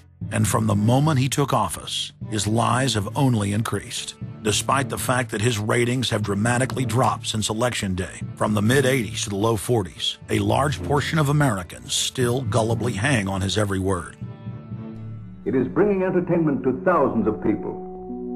Through its magic, we are able to enjoy a combination of the radio, motion pictures, and the stage, right in the comfort of our own homes, simply by pushing a button and turning a dial. These cells with their electrical charges are scanned by a stream of electrons, completing 30 pictures a second. Compare that crude picture with these of today, and you can judge for yourself how far along the road to perfection television has traveled. Most people still today think that all entertainment to do with movies, drama, is therefore nothing more than their entertainment. It never ever was that case. Of course, television can't perform such miracles as this, yet. But perhaps there's no harm wishing that it could. The greatest social messages are promoted through movies and drama, high drama, through the fixation of emotive sequences, emotional sequences, not logical, factual sequences, but pushing points across in an emotional way which register and fix in the mind. So emotional content is very, very important, rather than going through an actual discussion or an argument using logic and facts. There's no debate. And when you're being downloaded through fiction, your guard is down, the censor part of your brain is not in action. It isn't saying, yes, I agree with this, I disagree with that, as you would in a debate or a lecture. You're actually in an alpha state, being completely downloaded with new ideas. Throughout history, social engineers have refined techniques designed to control large populations. About 100 years ago, this big organization with many branches, they wanted to rule the world basically using Britain as a nucleus of a system, an embryo, which also was going to be joined with the US under the Anglo-American establishment, wrote about the kind of culture and the changes of culture over a 100-year period that they would actually design, implement, and bring in. And H.G. Wells talked about it too. He talked about arenas. He says arenas could be put up across the world for sports, for instance. Now at that time, sports was something that children, school children were into. Adults became adults and got onto adult things.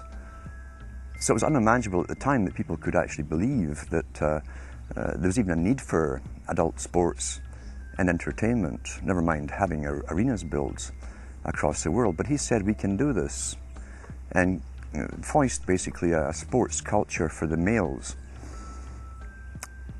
Using a tribal system, we're all tribal to an extent. That's why we even bother to vote for a tribal leader. This is well understood. That's why we're supplied with these leaders. And because the average man was to become more disengaged from his own destiny as the expert class arose, it was decided that the males would get their outlet, basically, gradually becoming helpless as males through sports. Therefore, they'd have a tribal team they could identify with. They could cheer them on as they were winning. In their own personal lives, they were getting nowhere. They were getting disenfranchised, in a sense, as experts took over decision-making for them in all kinds of fields. So this was psychology at use, planned before they even implemented the sports. When radio came along, of course, they used that to the maximum. Sports for the men, soaps basically for the women. And then in came television, as I say, with its alpha state, its hypnotic state. And sure enough, around the 1960s, really, 50s and 60s, it took off. It really, really took off. And men became glued on Saturday nights to the sports shows. A culture industry, which is called by its own the culture industry. The Soviet Union had a department called the culture industry. Their actors and directors were called the cultural leaders, because they would, like a computer, people are like computers, all you have to do is keep giving them new updates every so often, and you can change an entire country or a nation or a block of nations who are all getting the same upgrades at the same time along certain paths. Today we call it political correctness. Most people want to belong to their peer group. They want to be the same as everyone else when it comes to opinions. In fact, they judge their own personal sanity by bouncing ideas off their neighbours and friends who will answer back and agree on these same topics in kind. It doesn't matter if the topics or what you're given are facts or utter nonsense, as long as everyone agrees at the same time. You'll say, well, I'm sane, and your friends will all agree because they've had the same information given to them. But they've been programmed, and I'm sad because I know that it's hard for people like that to take an interest, a serious interest in world affairs, to take a serious interest in what their elected officials are doing. And they're not going to be really inclined to study or discover the deception that's being used against them. And so I'm sad because I see all of that in a flash in my mind as being an indication of how easy it is for the masses to be manipulated. The scientific dictatorship understands what makes human beings tick. They understand our psychology. They've studied it, and they're using it against us. But the minute the public awakens to the fact that there is an agenda to manipulate them, and the second the public realizes that they are being conditioned and controlled, the establishment begins to lose that edge they've got over people. So all I ask viewers to do is to think for themselves and to study public relations, to study advertising, to study propaganda, and to realize how much of it is out there in their daily lives. And then make the decision for yourself. I just want people to think on their own and to not have their decisions and their thoughts and their ideas pre-packaged and basically downloaded into them. If it's on TV and a famous face says something, then it must be true. He doesn't have to show you facts or anything else. You've been brought up with these faces. That's why they keep these guys on television into their 70s and 80s. You've grown up with this father figure who's on television every night at 6 o'clock, in your house, in your room, staring right at you, and he's a father figure. Would he tell you a lie? So you naturally never suspect him. And this same man will lead you through new topics. He'll introduce experts on the topics. They'll have a little summary at the end of every talk, and you are now left with the conclusion that's presented to you. You don't arrive at it, it's given to you, and it's good enough for you. When I was growing up, people were talking on their front porches, neighbors were playing baseball, there were nightly barbecues. You don't see that anymore. We've lost our communities. You drive through neighborhoods, you see the blue glow of television sets. We're losing our humanity. So if you want to rebel against the globalists, the social engineers, start by turning the TV off a few hours a day and actually getting to know your neighbors. Getting outside that comfort zone, expanding your horizons. By coming together as communities, by getting to know our neighbors, we defeat the social engineers. We're programmed today perfectly, just like machines.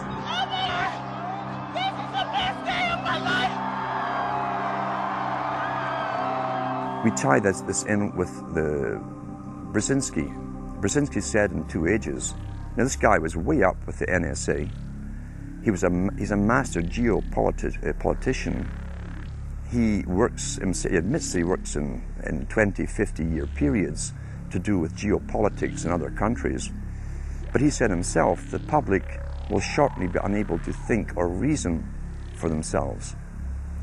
It was meaning by that the form of information that was given to them, the type, the formulas that were in use then in the 1970s. He says, eventually they'll be unable to think or reason for themselves.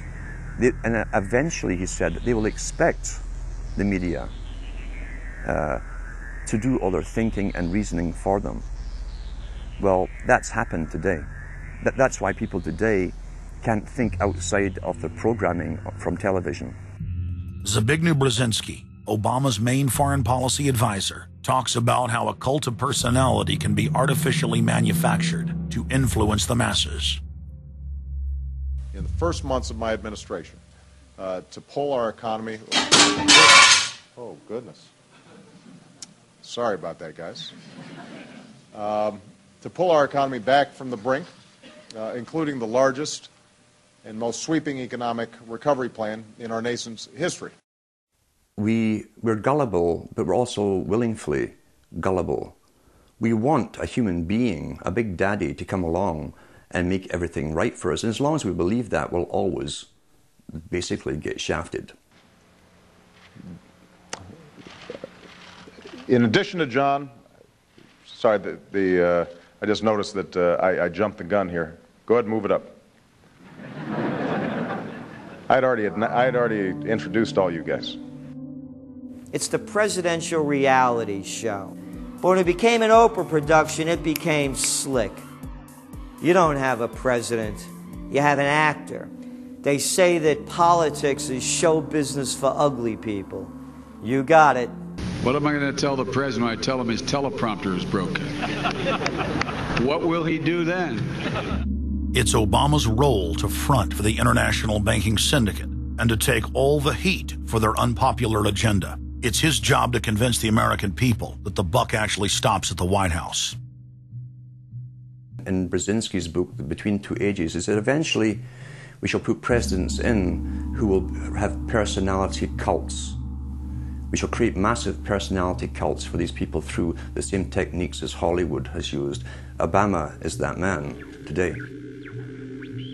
The globalists, who know that Obama is going to promote their plan, want to make him such a superhero that nobody will question what he's doing. They'll be so preoccupied with who he is, or where he is, or what he's saying, or what he's wearing, or something like that. The idea of making him into a celebrity is very valuable because that way people are less inclined to ask, what is he doing? So that's very useful to these people. Similar plans of social control have been continuously carried out by operatives of the Ford Foundation, who Obama has worked for over the last 30 years. Many of the strategies used to control populations were originally developed by Edward Bernays, who coined the phrase public relations. Bernays said that if you manufacture an authoritative figure who repeats the same messages over and over, that this will appeal to the masses' subconscious desires. Yes, we can. The unwashed masses will helplessly follow the leader and go along with any message they spout. Yes, we can. Yes, we can. We shall overcome. Yes, we can. we will respond with that timeless creed that sums up the spirit of a people. Yes, we can. Thank you. Today, these exact techniques are being used with devastating effect against the general population. Obama is the latest version of 21st century mass mind control. The psych warfare engineers are counting on Obama to finish the plan they began decades ago. Beyond their plans to devastate the economy for global consolidation, a new international framework of draconian law is being constructed to establish a system of neo-feudalistic serfdom. Remember, it was Bill Clinton who gave us NAFTA. And it was Al Gore, the hero of the environmental movement, who was the hatchet man for the Clinton administration to cram NAFTA down the throats of a reluctant Congress. Now, this is a good deal for our country, Larry, and let me explain why. Al Gore, who carried the ball for NAFTA and GATT, is now one of the top standard bearers for the elite's agenda. I didn't interrupt you. Okay, now, guys. Then maybe it just... Is this... NAFTA. Why? Huge numbers of manufacturing jobs left Canada, came into the United States because of a 15% wage differential. We pay our workers less in Canada. Now, when you've got a 7-to-1 wage differential between the United States and Mexico, you will hear the giant sucking sound. No, there's a political lesson, there's a business lesson. Sorry. He serves as the front man for the carbon tax cap and trade scheme, which will not only increase taxes on every American, but will also transfer our national sovereignty and rights to a tyrannical world government, all in the name of saving the earth. Is the legislation that we are discussing here today, is that something that you are going to personally benefit from? If you believe that the reason I have been working on this issue for 30 years is because of greed, you don't know me. I've been willing to put my money where my mouth is. Do you think there's something wrong with being active in business in this country? I am simply asking for clarification. I'm proud of it. The relationship. I'm proud of it. My name's Dr. Tim Ball. I'm a climatologist. I have a PhD in climatology from the Queen Mary College, the University of London, England. And I've been studying climate both with my 9 years in the Canadian Air Force, where it was essential to flying, and then after that at the university. So it's essentially been the whole theme of my career. Initially called climate skeptics. I said, but all scientists are skeptics. If you're not a skeptic, you're not a scientist. And then when that didn't work, then they came out with the charge that we were climate change deniers.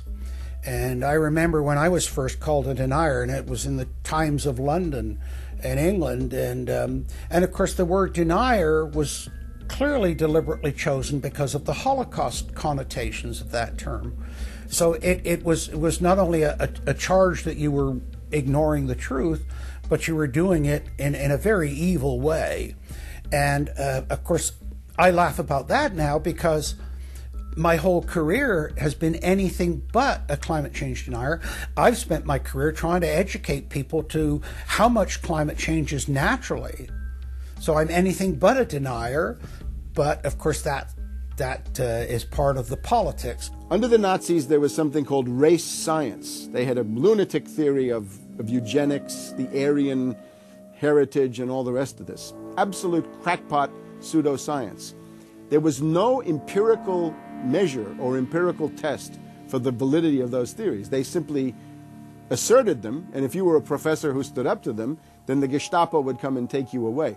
We are perilously close to such a situation right now. Any academic, any other figure standing up to say the global warming theory of Al Gore is a piece of crackpot nonsense is in danger. You'd be fired from a government job, and in many universities, your job would be in danger. And of course, it's also part of what's called ad hominem, that if you can't defeat the person's argument rationally, you start attacking the person. And we see that with these terms, and we see it with Al Gore calling them flat earthers. Congressman, you began by denying that there is a consensus on the science. there is a consensus on the science. Well, you mustn't have been listening to our testimony that we've had for the last few days with dozens of experts that have come in who have given completely different views. Well, I would encourage you to go back and look at the testimony this committee's heard. There are people who still believe that the moon landing was staged on a movie lot in Arizona.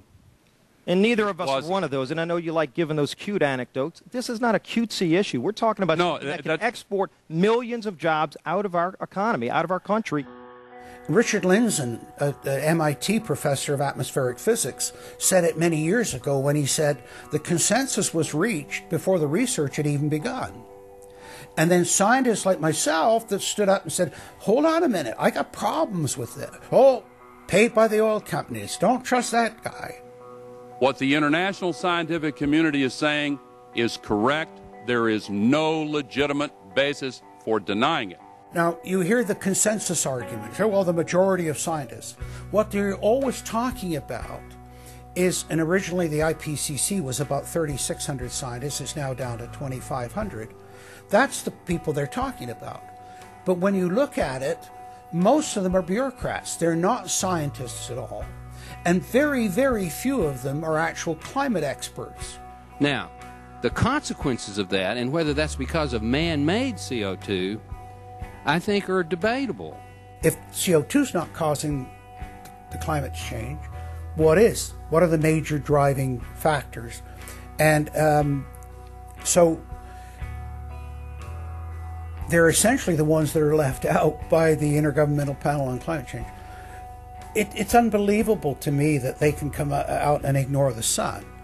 I mean, everybody knows the sun goes in, it gets cool. You notice that, right? You have an eclipse, the temperature drops, and the birds start to get excited and so on. And when you look at the seasonal changes with the sun, how you can suggest that the sun is not a factor is really quite remarkable. Giving us false scientific information is not going to clean up our environment. Speaking with a lot of promises and innuendo is not going to help clean up our environment. The globalists have co-opted the environmental movement. There are a lot of real environmental problems we face, like genetic engineering, where they're splicing plants, animals, insects, you name it. Toxic waste dumping in the ocean. No one wants to breathe bad air or drink toxic water. But the global carbon tax has nothing to do with that. It's a tax literally on breathing. Go out on the street or talk to your friends, your neighbors. Ask them, hey, should we ban dihydrogen monoxide? It's bad for the environment. The average person will sign your petition calling for the banning of water. That's right. Dihydrogen monoxide is water. It's the same thing with table salt, sodium chloride. And that's exactly what the establishment is doing with carbon dioxide. Ooh, dioxide. It has this scary sounding name. But the truth is, it's one of the 4 elements of life on this planet. Oxygen, carbon dioxide, water, and sunlight. And if the establishment can tax and list as a toxic waste one of those basic 4 building blocks of life, carbon dioxide, they can regulate and control every facet of our lives and shut down any businesses that aren't part of their New World Order. The idea that carbon is a pollutant is essentially a way of saying that humanity is a disease or a cancer that ought to be wiped out. Genocide. People have argued in this environmental coterie around Obama, around Holdren, the theoretician of de-development, who is now the science advisor of the White House, really the anti-science advisor. They've argued that babies are carbon monsters, carbon machines, and that every time you breathe out carbon dioxide, you're part of the pollution of the planet. This is an absolutely anti-human doctrine. They use the environmental movement to promote their real agenda, which is globalization and federalization and power. The advisor to Gordon Brown wants to exterminate 1/2 of the population of the British Isles. Now that's something Hitler might have tried to do, or Stalin. They didn't succeed. Will Gordon Brown do it? You can read this in the statements of these lunatics, radical environmentalists fanatical Malthusians, tree huggers, whatever you want to call them. This is an ideology of genocide which can be documented exhaustively, ad nauseum, out of their own statements.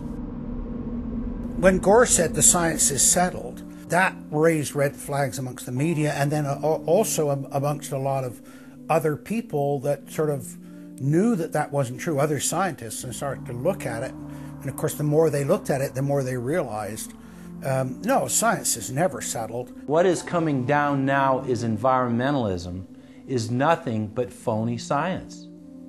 Nothing but phony science. And if we really believe in the environment, if we really believe in freedom, if we really believe in truth, we need to get some straight answers. Now, the Kyoto Agreement, of course, was reached in the city of Kyoto. And what was interesting was several things came out of that. But the first thing was that not all countries had to participate in Kyoto, but not all had to take action. Only the developed nations were required to reduce their level of CO2. The developing nations were excluded. Now, of course, at that time, China was, and in some ways you can argue it still is, a developing nation. So it wasn't required to meet any targets under Kyoto, nor was India. The U.S., of course, held out. And what's interesting is that the U.S. Senate voted 95-0 against the Kyoto Accord, even though Al Gore was the vice president at the time. And lucky for him, he didn't have to cast a deciding vote. But so it was 95-0 against it, because the U.S. Senate saw, no, this is a socialist distribution of wealth. This is going to cost jobs and economy, and so they scrapped it completely. We're now told that you have to buy carbon offsets. In other words, if you have sinned by having a carbon footprint and by carbon emissions, you've got to buy a carbon offset, which is usually a scam. Somebody claims to have planted an acre of grass in the third world. It never happened. They take your money and laugh all the way to the bank. But they're telling you that in order to cleanse your guilt, you've got to buy a carbon offset. Talk about carbon polluters. You talk about them. It's my understanding that back in 1997, when you were vice president, Enron's CEO, Ken Lay, was involved in discussions with you at the White House about helping develop this type of policy, this trading scheme. And is that accurate? Is it inaccurate? It's been reported. I don't know, but I met with Ken Lay, as lots of people did, before anybody knew that he was a crook. Right, and clearly you can see why so many of us are concerned about this type of cap-and-trade energy tax that would be literally turning over this country's energy economy. I didn't know him well enough to call him Kenny Boy. Well, but you knew him well enough to help devise this trading scheme, and obviously we know what Enron and these big guys on Wall Street like Goldman Sachs, and I know you've got interest with Goldman Sachs. No. Well, that's been reported. Is that not accurate? No, I wish I did. With executives you're partnered in companies with executives from Goldman Sachs. Well, if you're not. Al Gore has got to be the greatest con artist in modern history. This guy claims he invented the internet, even though it's on record he's a liar, and he got away with it. He was the pitch man that successfully sold, as vice president, NAFTA and GATT, that's lowered the standard of living in the United States and Mexico and almost completely deindustrialized our country.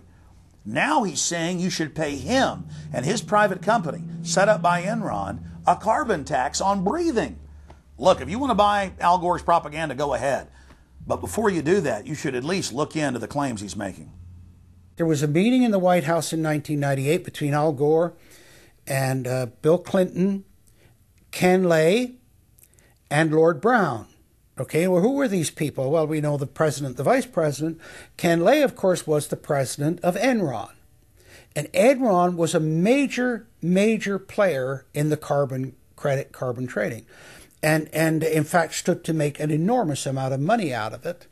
And so it was part of the collapse of Enron. And Lord Browne, of course, was the head of the largest oil company in the world.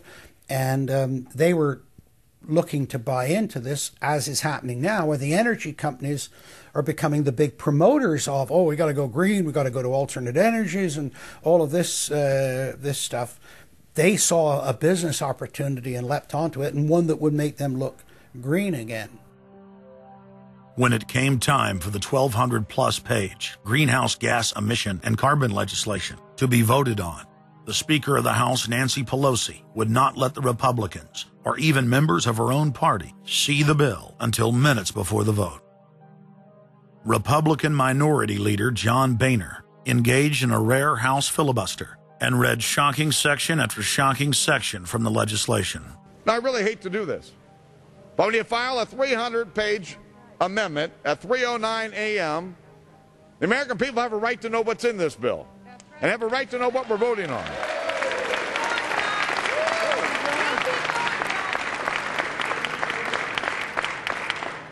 Page 48. Each building code enforcement department receiving a grant under subsection A shall impanel a code administration and enforcement team consisting of at least one full-time building code enforcement officer, a city planner, and a health planner or similar officer. I can take you to Chickasaw, Mercer County in my district. They don't have one full-time person that works for the village, all right, not one. Look at the mandate on every city, village in America right here in this bill. So that we're not only going to tell you what the codes are going to be, but we're going to tell you how many people you need to hire to enforce this. Page 41, determine any geographic area within the contiguous United States that lacks a federal power marketing agency. Because, you know, we can't move power around the country without a federal power marketing agency. We do it today, but now we have to have a new government agency to do this. All California housing standards are now going to be imposed on every American community. You don't have the right to have your own building standards in your community or in your state. Hell no, the federal government's going to tell you what they are. It quickly became clear why Pelosi and the Democratic leadership were desperate to keep the contents of the bill secret before the vote. Now, because of this underlying bill, the federal government will virtually have control over every aspect of lives for the American people. It is time to stand up and say, we get to choose. We choose liberty or we choose tyranny. It's one of the two. The underlying bill represents the tyranny and the intervention of the federal government. It's our choice. What will we choose today? Will we choose liberty or will we choose tyranny? And I know that we'll be facing the single moms that heard from last summer. They can't afford the gasoline bill. They can't afford the propane. You didn't do a great thing. You hurt some really decent families struggling, trying to make it, and this is going to be their death knell. It breaks my heart. I yield back. It is, of course, a carbon tax on economic activity, farming, manufacturing, real production here inside the United States. It would tend to shut down even those miserable remains of an industrial economy that we still have after the collapse of the Detroit automakers and their related subcontractors and so forth. Every home and business in the United States would be federally regulated and controlled. Mandatory home inspections will be carried out by federal inspectors, and it's all at the expense of the homeowner. In New York, they're called the Environmental Police. On this day, a surprise visit to a market in Brooklyn's Chinatown. And every day you're not in compliance, you face huge fines. Go to page 235. The Secretary may set and collect reasonable inspection fees to cover the cost of inspections required. So number one, they can come in, the federal government can come in and inspect your house and send you the bill.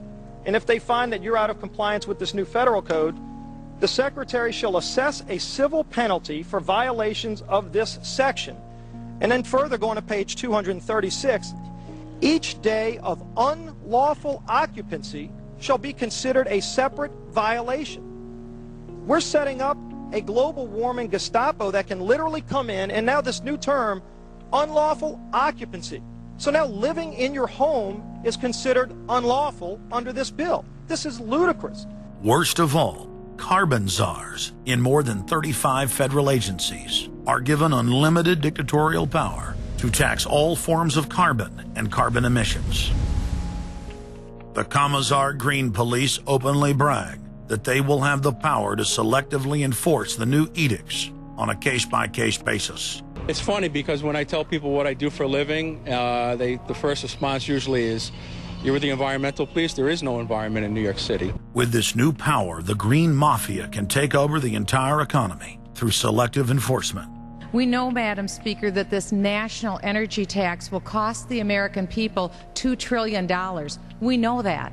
We know this will result in a loss of 2.5 million jobs every year for the American people. We know that. We know this will result in a reduced standard of living for Americans. We know that. What is the point and what's the benefit?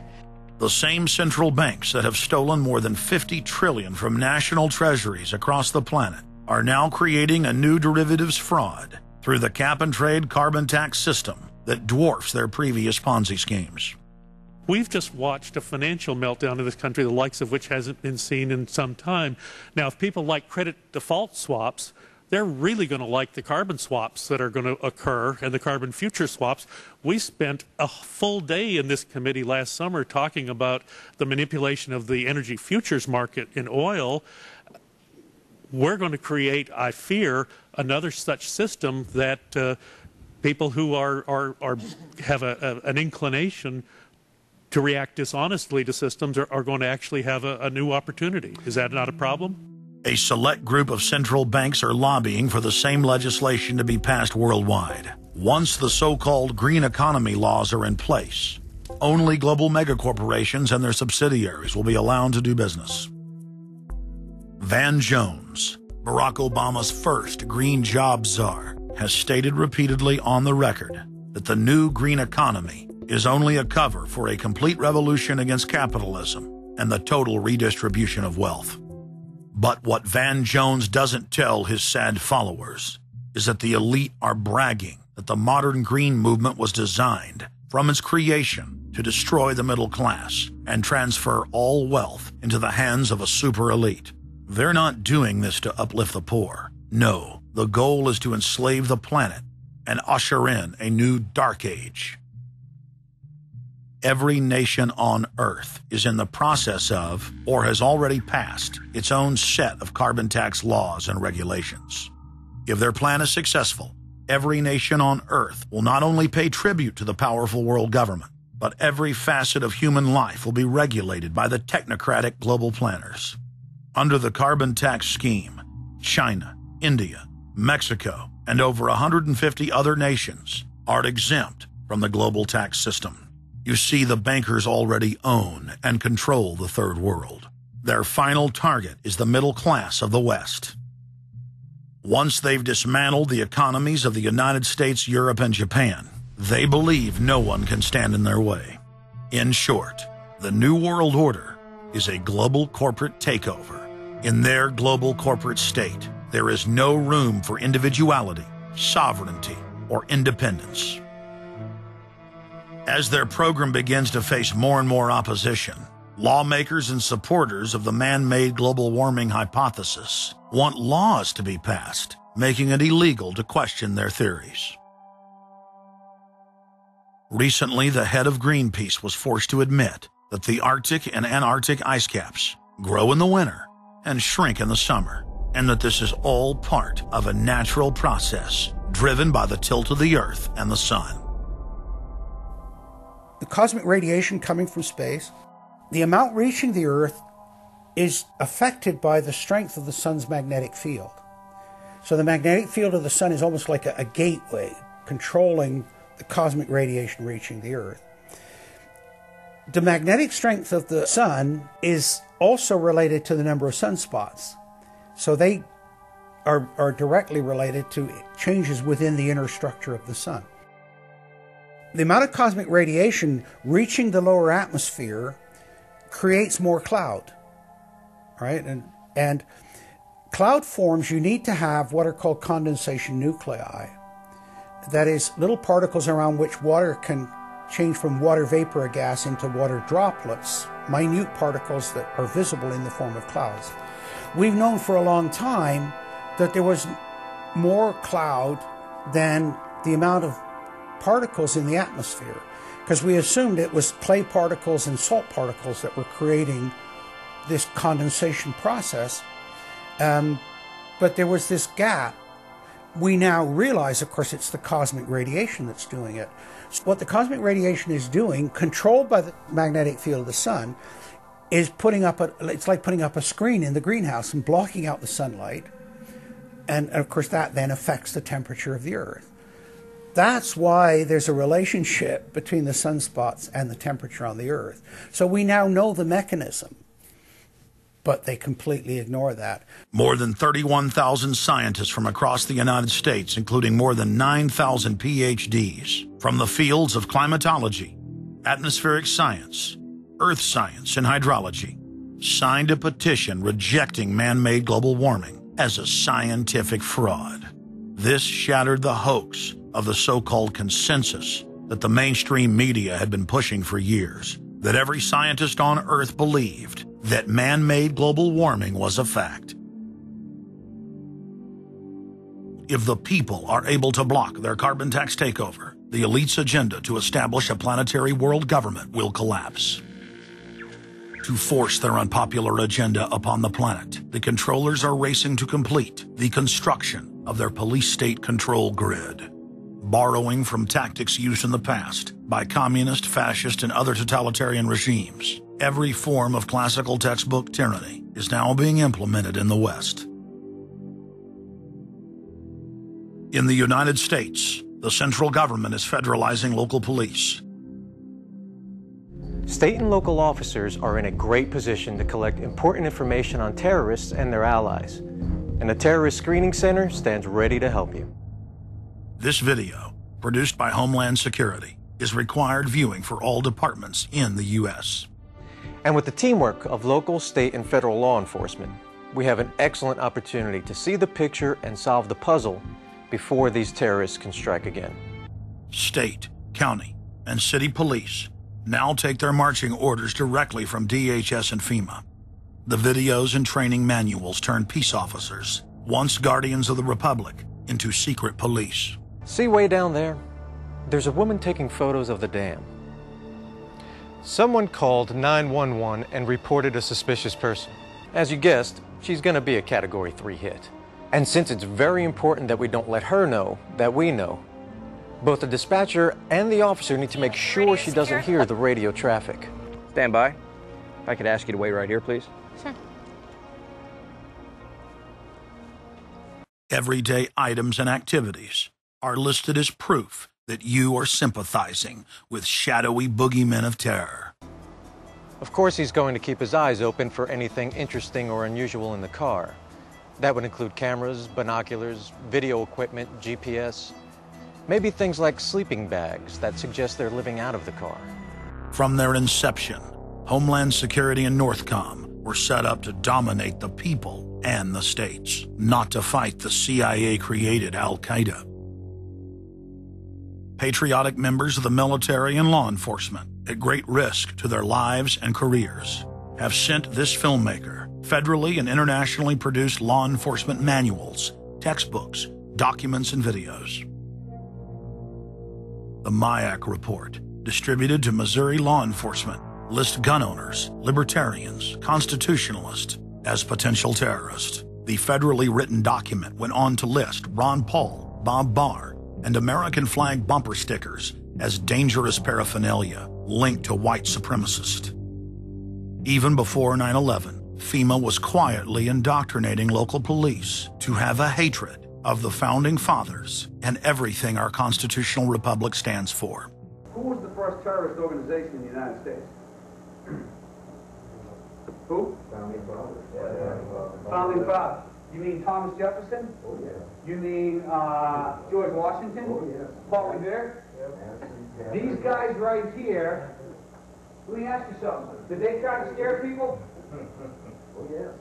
They tried to intimidate the British. Did they use acts of violence? Your founding fathers, my founding fathers, were involved in acts of terrorism against British officials because they systematically had British officials assassinated.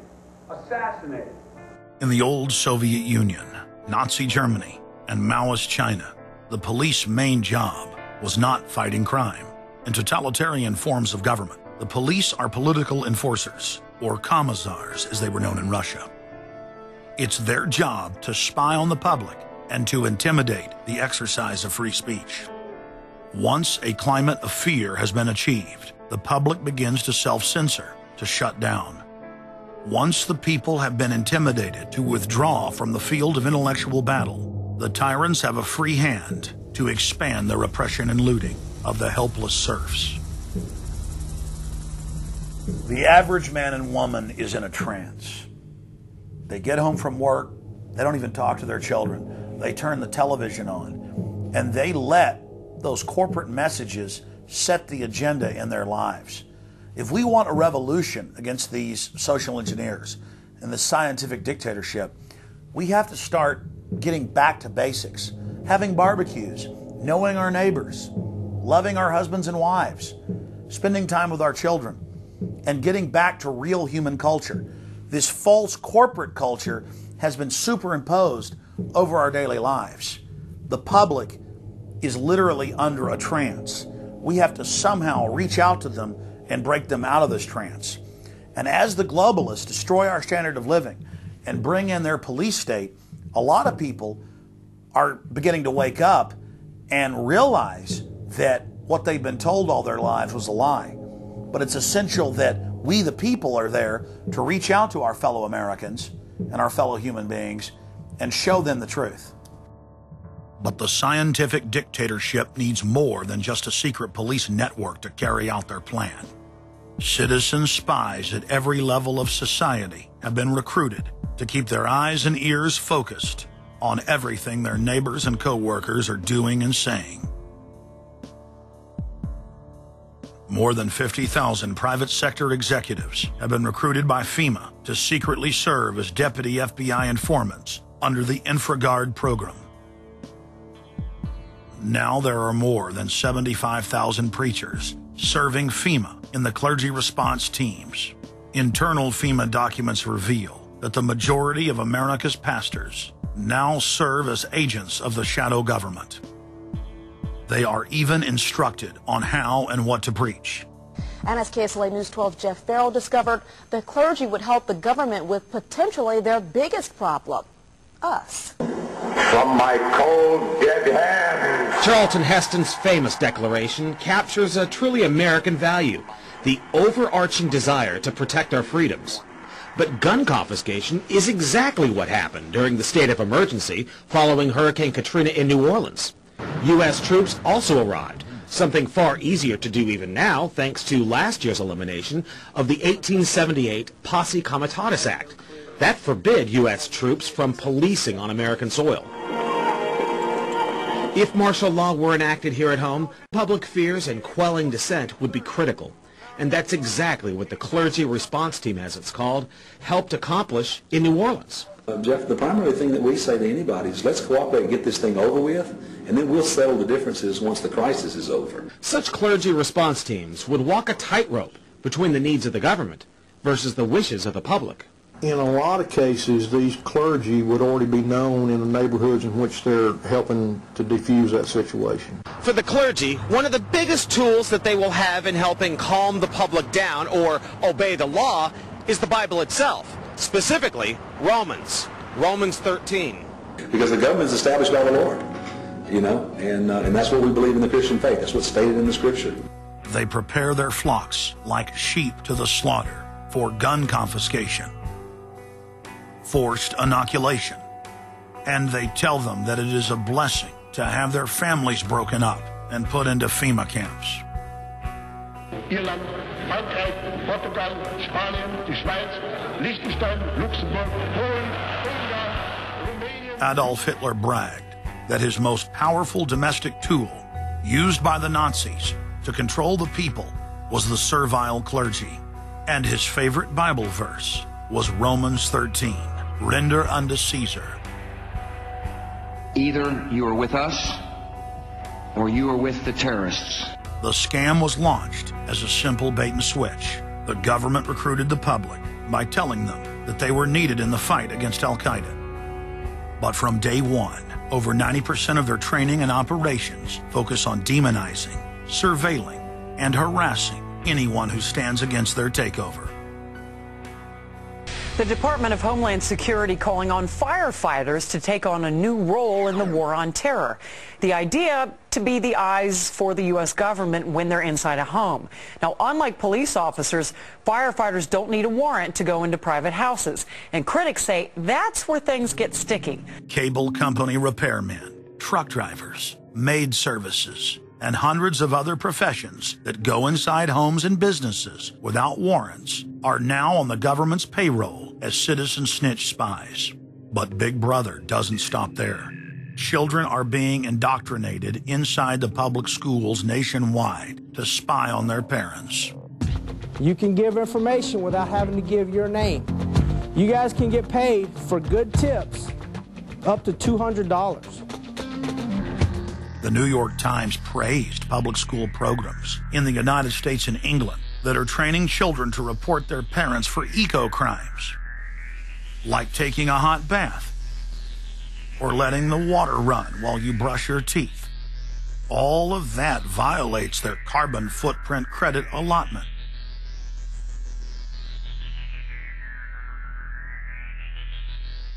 Check it out, check it out. And that's where we come in. We're the carbon cops and we're on the lookout for energy wasters. Our job is to get all Australian households to cut their carbon emissions. So Carbon Cops is a program that looked at energy use in a domestic sense. We went into people's houses and got them to reduce their energy use by 50%.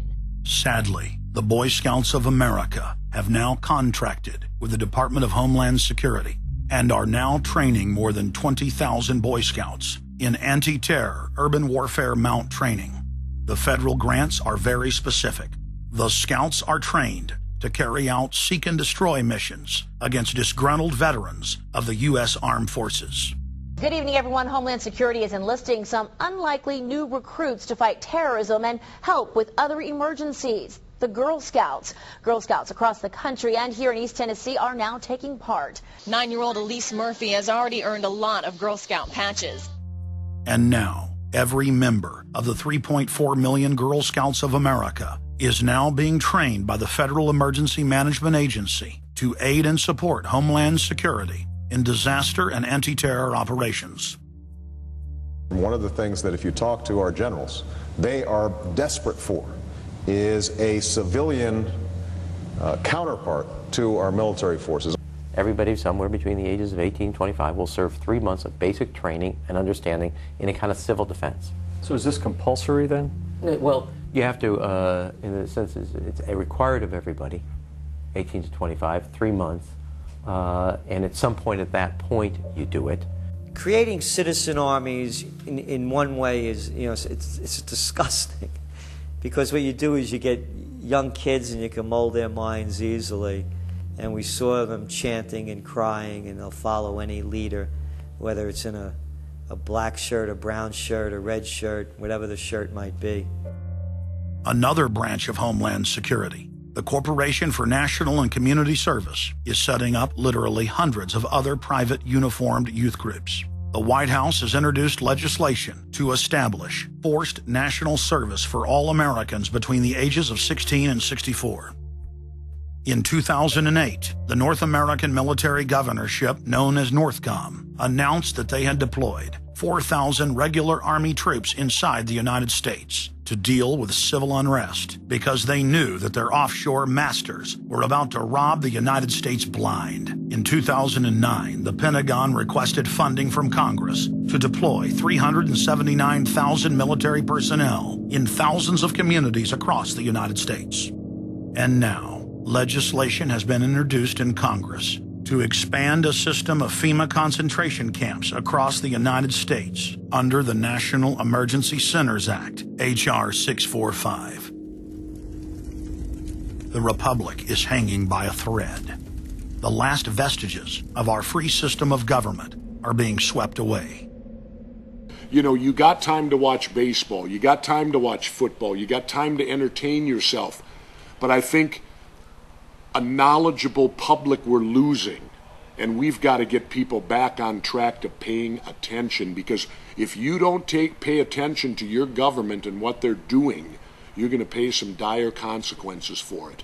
Unless we become active and become influential in the power centers of society, there's nothing we can do about it. Just knowing about it is not enough. And as long as we are given at election time an option between the Republican candidate or the Democrat candidate, both of whom have been selected by members of the Council on Foreign Relations and both of whom have the same general policies, that's not going to change anything either. So the real issue is, so what? And the answer is we've got to recapture control of the power centers of society. The people have a decision to make. Our nation has been seized in the jaws of a global corporate takeover. The republic is passing into history. We're losing our freedoms. And it's up to every man, woman, and child in the United States to decide whether we're going to be fooled by the slick propaganda of the social engineers or whether we're going to restore the republic. The values expressed by our founding fathers and the Declaration of Independence and other documents are very important to these times, and it's now our chance to manifest those documents. Now is the time for all good men to come to the aid of their country, because the country is being stolen from us in broad daylight. Not only stolen metaphorically, but financially as well. The numbers don't lie. The American people, having been educated as to the truth, then have to rise up and demand and get a government that starts serving them. We need a change, and it isn't going to come from Democrats and Republicans. It has to come from the American people. Dissension is the greatest form of patriotism, and I believe that. Because if you don't hold your elected officials' feet to the fire and pay attention, you are going to get bad government. So it's imperative for all of us. It's our job as citizens of this great country to pay attention. This is our last chance to not relive history. Hundreds of nations have fallen to tyranny in the last century alone.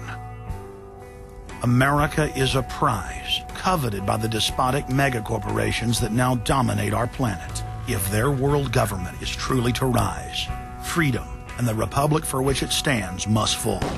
Now is the time for all good men and women to come to the aid of their country. One of the greatest events in history is taking place before our very eyes. For many generations into the future, our progeny will look back on this time as either a place where humanity rose to the challenge and made a stand against the forces of darkness, or as a time when the planet fell into the grip of a merciless high-tech tyranny.